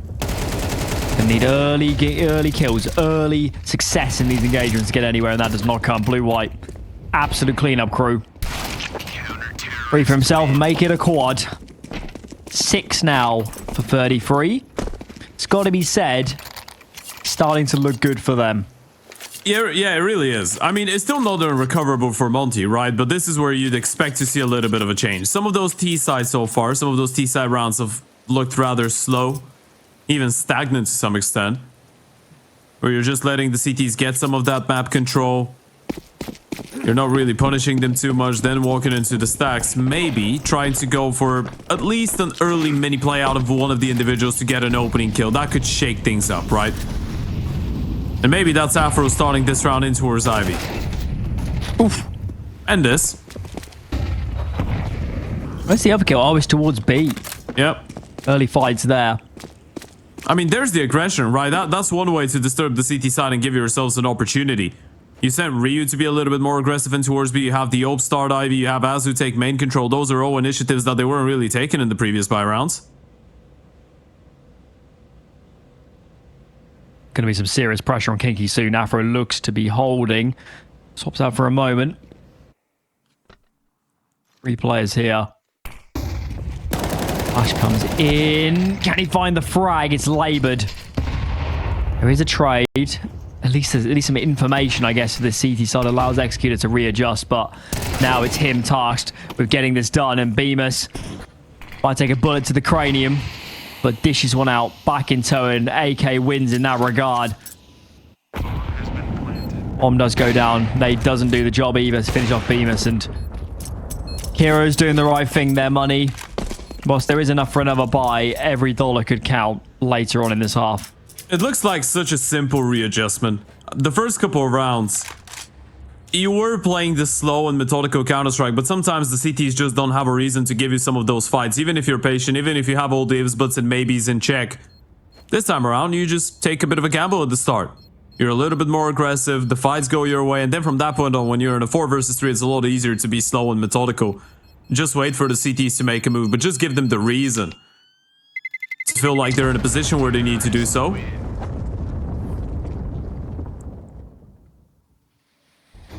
And this is already looking like a good T half for Monte. Let's not forget, this is the T side of Train. Getting 4 rounds already is good. For the side of 33, you still have enough cash. You can go for the buy, but now you need to be a lot more wary of those individuals trying to go for aggressive peaks. And Bemis has got the good spawn again. How do you want to use this? Well, you don't want to.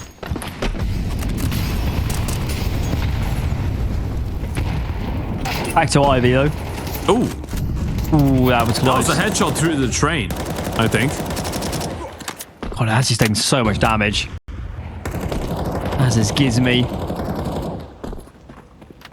In the territory with these sort of HP bars, that this Ivy presence has got to do something. Ryu's walks out upper B. Ryu's got all this space on B. Bemis, in the meanwhile, continues to be an absolute menace towards this Ivy side of the map. This could really bring Ryu into play. You can see the B players peeled off to cover CT spawn. Where's the bomb? Monte need to join the dots here. Do they realize how exposed B is right now? That's insane. It's absolutely wild, and Bemis is still on the lookout. Zinni's made a bit of a noise. He's jumped up. Not sure if that was a conscious decision, and now he's dumping some of that Yuto. Bemis, another kill here, could be absolutely massive. He's gonna try and go for it. Player on his left, player on his right. It's a question of timings. Blue-white is looking for him. He should get cleared out. There goes the peek out of Zinni. He will go down, but the B play is still coming. Oh. Had no idea. Had no idea Ryu was that advanced. Just the one kill. Just the one kill. It's actually swinging back, this pendulum. It's hard to believe it, really. given how much space Beamers had generated for his team. The end result is this. Afro, Gizmy got work to do. Gizmy scoops up the AWP given his low HP. Afro stuck behind the bomb train at the moment. And there's not much leeway for error. Gizmy collects. First frag found. Afro continues to tuck behind the site. He is unsighted. Kiro left alone. There's not a lot of time. Needs to find this kill and he cannot. Afro denies. 5 rounds for Monte. You said it earlier, Ted. This half is still on the cards for Monte and they're making a good run of it. Yeah, they really are. And that's a big clutch coming out of Afro as well. A fantastic play out of Ryu, though. He's the one to take all of that space, and he was patient enough with it. They wanted to explore their options. And again, this is so much better. You've got those two advanced players in really good positions. You can slow things down. You can see what they find. Bemis goes down. Ryu's still alive, and he's able to get a free kill out of it. Just waited for his teammates to get in close proximity. And Afro's left in the clutch. Able to step it up. All in all, Afro and Bemis have been playing a really good game of Counter-Strike throughout the series, right? Afro obviously had those couple of rounds on Inferno where he was not as locked in after reaching 18 and 9, and then going on to a bit of a streak of not really being able to do a lot. But then in overtime, it felt like he woke up again. And on the T side here, he's been doing all right. Bemis in towards Ivy, though, he's been a menace and a half, 12 and 7. Feels like he's just a really, really big threat to deal with.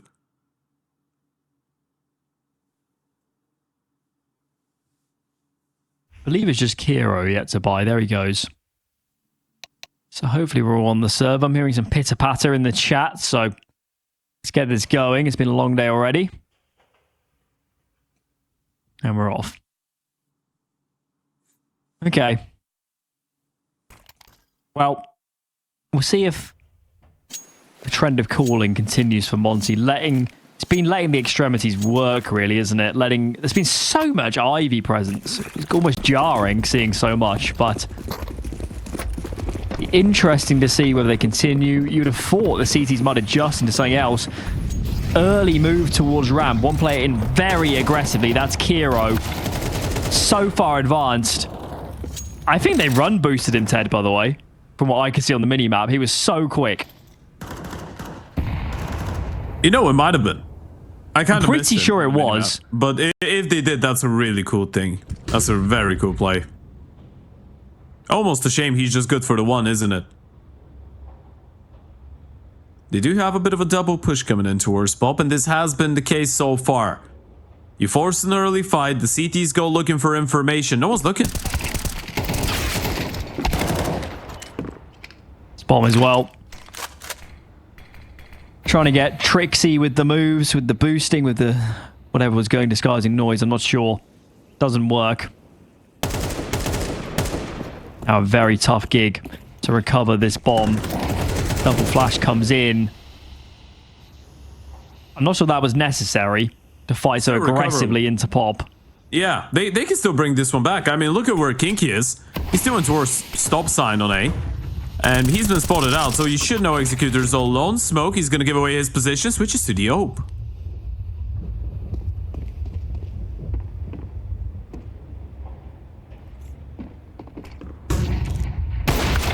Through they go. Missed shot. And this round has crumbled. It was so good for the CT side when they dropped that bomb. But now it's all on Kinky. Last round of the half.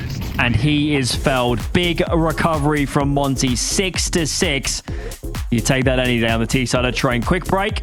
And we're back. We'll see if they can get it done in the second half.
All square as we hit half number 2 here on Train.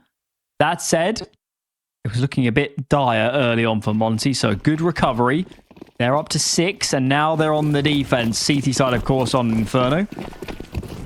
Was very much to be plauded. Let's see if they can produce the goods again on a different map. They've got so many players in defense here on A.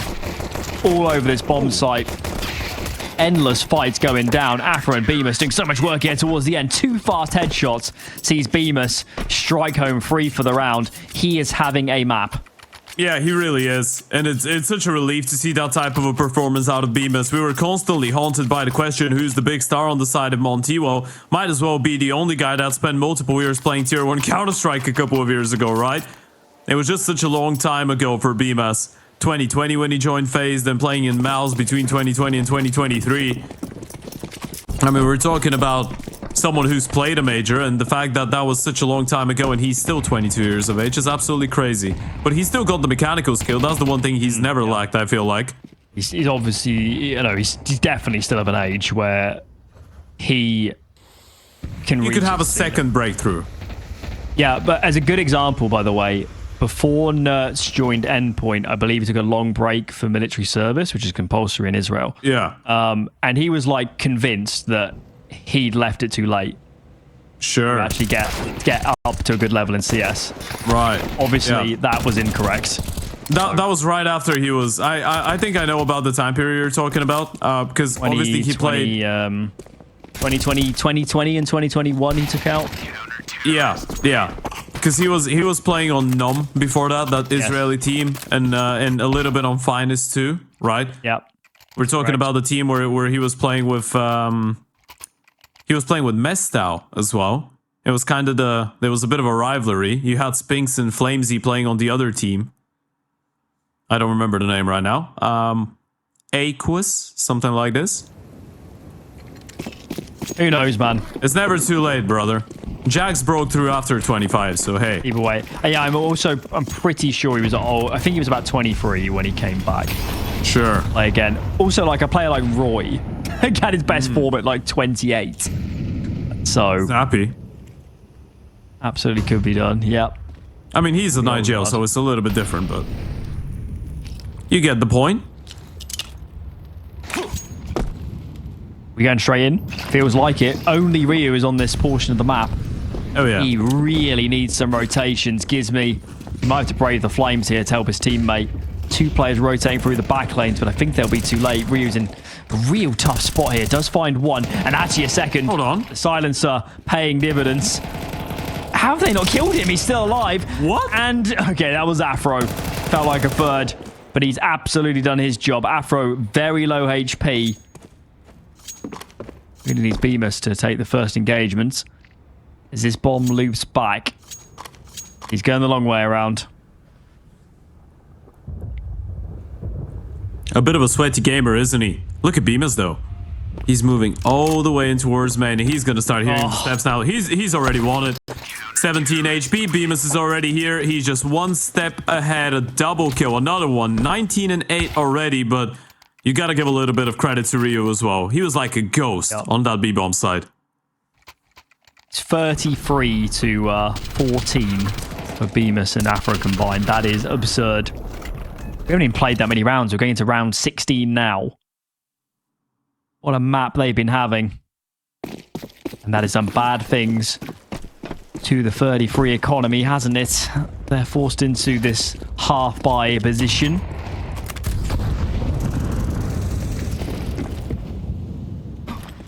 Starting to look like a set sail more and more. They still have a little bit of veto on the T side, but Gizmy is just playing this one safe. The moment that you spot someone on the jiggle, you just back off. And they started 4 in towards A again, by the way. They're entrusting Ryu quite a lot.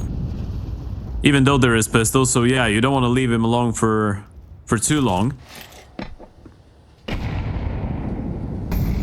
Don't want to risk him getting run down by the Tech 9s. Kinkies and CT spawn, I've just realized. I don't think they know. Or maybe they do. They are... Yeah, they know. Oh my god. Well, if they did know... didn't help. Ryu needs to dispatch of this quickly. And he does. Still, There's a player we're in out B already. murky waters. Yeah, Executor's got all this space. Oh, my lord. Why do you do this, Monte? Up against the pistols, it's always such a struggle.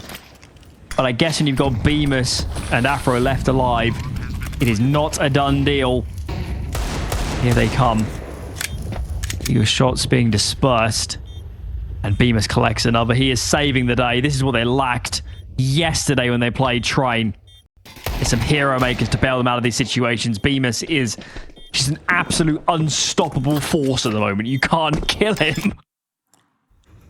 I guess it makes you breathe a little bit easier, doesn't it? You've got a player that's 22 and 8, and he's one of the reasons you get saved by a round like this, which was just so weird. First, the player crosses into our CT spawn, you rotate back, it feels like you're completely aware, then Kinky just gets a 1-teak onto the first, then there's another player out B. The pistols were just taking so much ground. But Bemis and Afro keep it going. Gizmy is the happiest IGL in the world right now. He's on 3 kills and 12 deaths, and he's still winning the game 10-6. Yeah, he's got the front row seat for the Bemis show.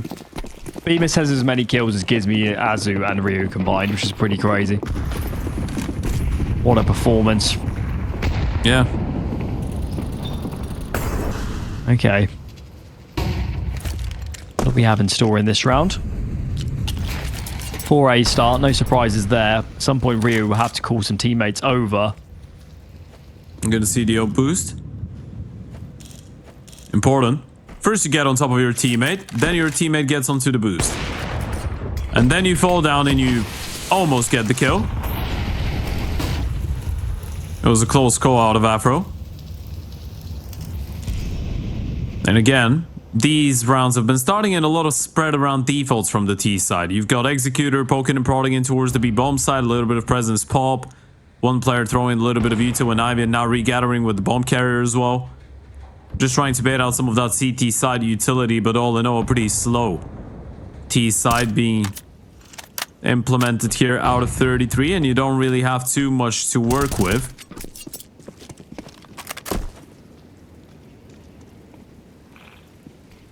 It does look like an A play, but there's another resmoke in towards Pop, and that on 36 seconds could be massive. They're trying to flash their way out, probably swing on a timing. Or wait it out. That's gonna be a late play, a very late play.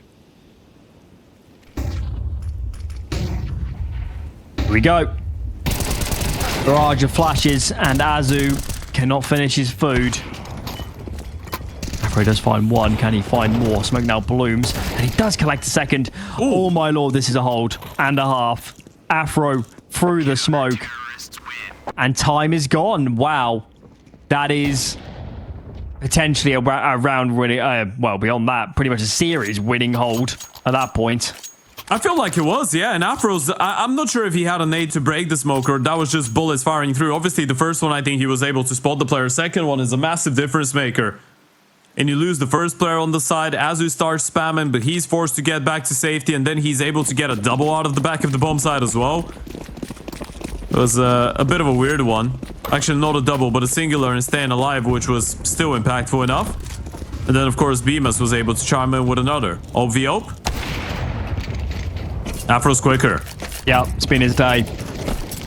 He took that middle portion of Inferno off, didn't he? But otherwise, has been fabulous during this, especially on the defenses. He's been so good. What's the counter at now? 41-14 for Bemis and Afro. They actually haven't died since I called out that stat earlier. Yep. That is bonkers. They are completely unassailable, and they're both in and around this area. Afro, never mind, saves his teammate. It's a tough road now for 33.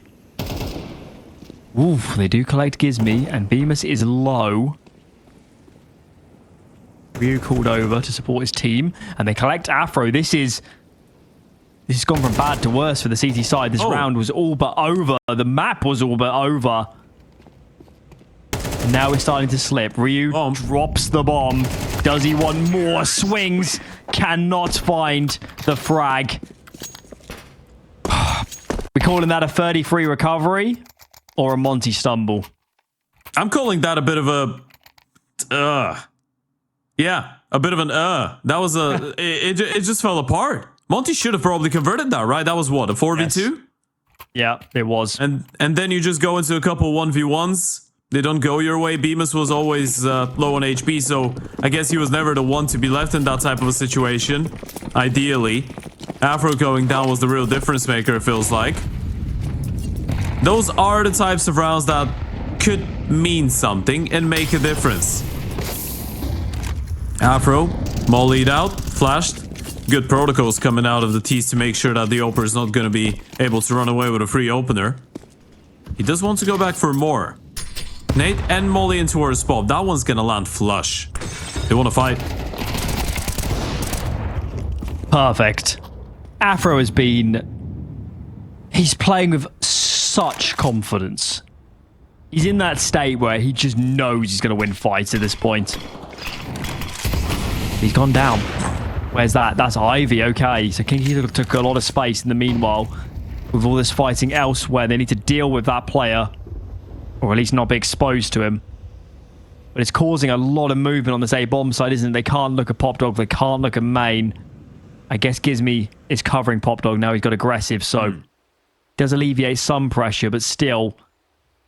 I think they've lost eyes on Kinky. I'm not sure they know he's this far advanced. Yeah, you can see Bemis trying to find him as well, right? He's on a bit of a move, get some of that information. It's, if anything, very uncomfortable for Azu as well. And Bemis is not really looking in towards hell, is he? There goes the reaction. You were dead on. They were not ready. And Azu's been spotted out. You know where he's at. Flashed, mollied, killed by Cairo and Dio, low HP on Kinky, and this is another one. That one was a 3 versus 5, and now a 3v2. Gizmy and Ryu, with Gizmy being low on HP, they need to hold on, back off. Time to start pausing, isn't it? Because yep. Clearly in these mid... I'll give them a bit more slack on this one. At least it was more of a T-side player making a move, but still...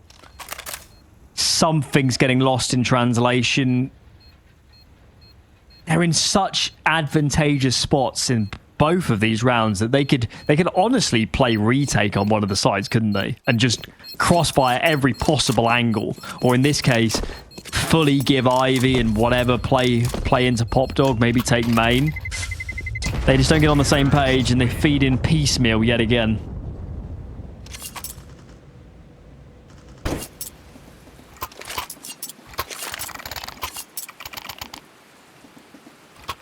Now this is starting to look like an interesting map of Counter-Strike, folks. Money's out for the CT side. They've lost the 4v2 and they've lost the 5 versus 3 in back-to-back buy rounds. This game could have been over, probably should have been over.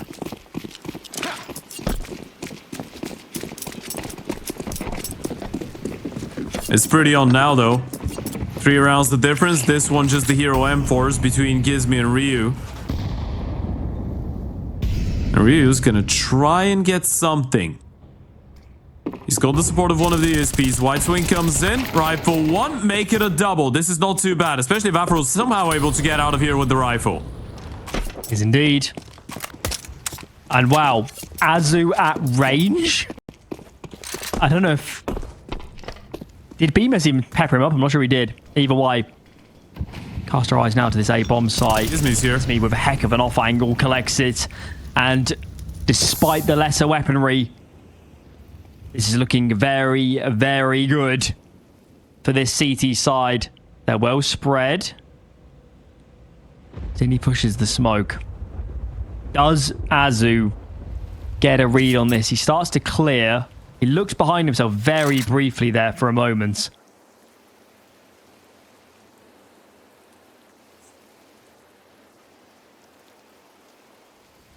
It's the only way into this round for Zinni is catching players unaware. You need to get a kill. Yeah, as soon as he gets on this site, he's lost his advantage because essentially this is just like pushing out through B normally. He finds Azu. 24 seconds to go. Gizmy's actually going to relocate. I like this to play fully with his teammate. He was towards ramp. Afro goes searching first. You can see Zinni is having to consider all possibilities at the moment. Afro starts making his move, swinging out wide by Thomas. The timing, I believe, is with him, and it is. It's going to be 12 for Monte off a very much lesser buy. Yeah, and of course, there's the half buy to pay dividends. The double peek in towards that upper ramp, getting the opening 2 kills out of Rio. Afro able to get out of there with his life and a rifle. Then the double swing happens in towards Ivy with the USPs. We're going to check it out on the replay. Lovely shooting coming out of Rio.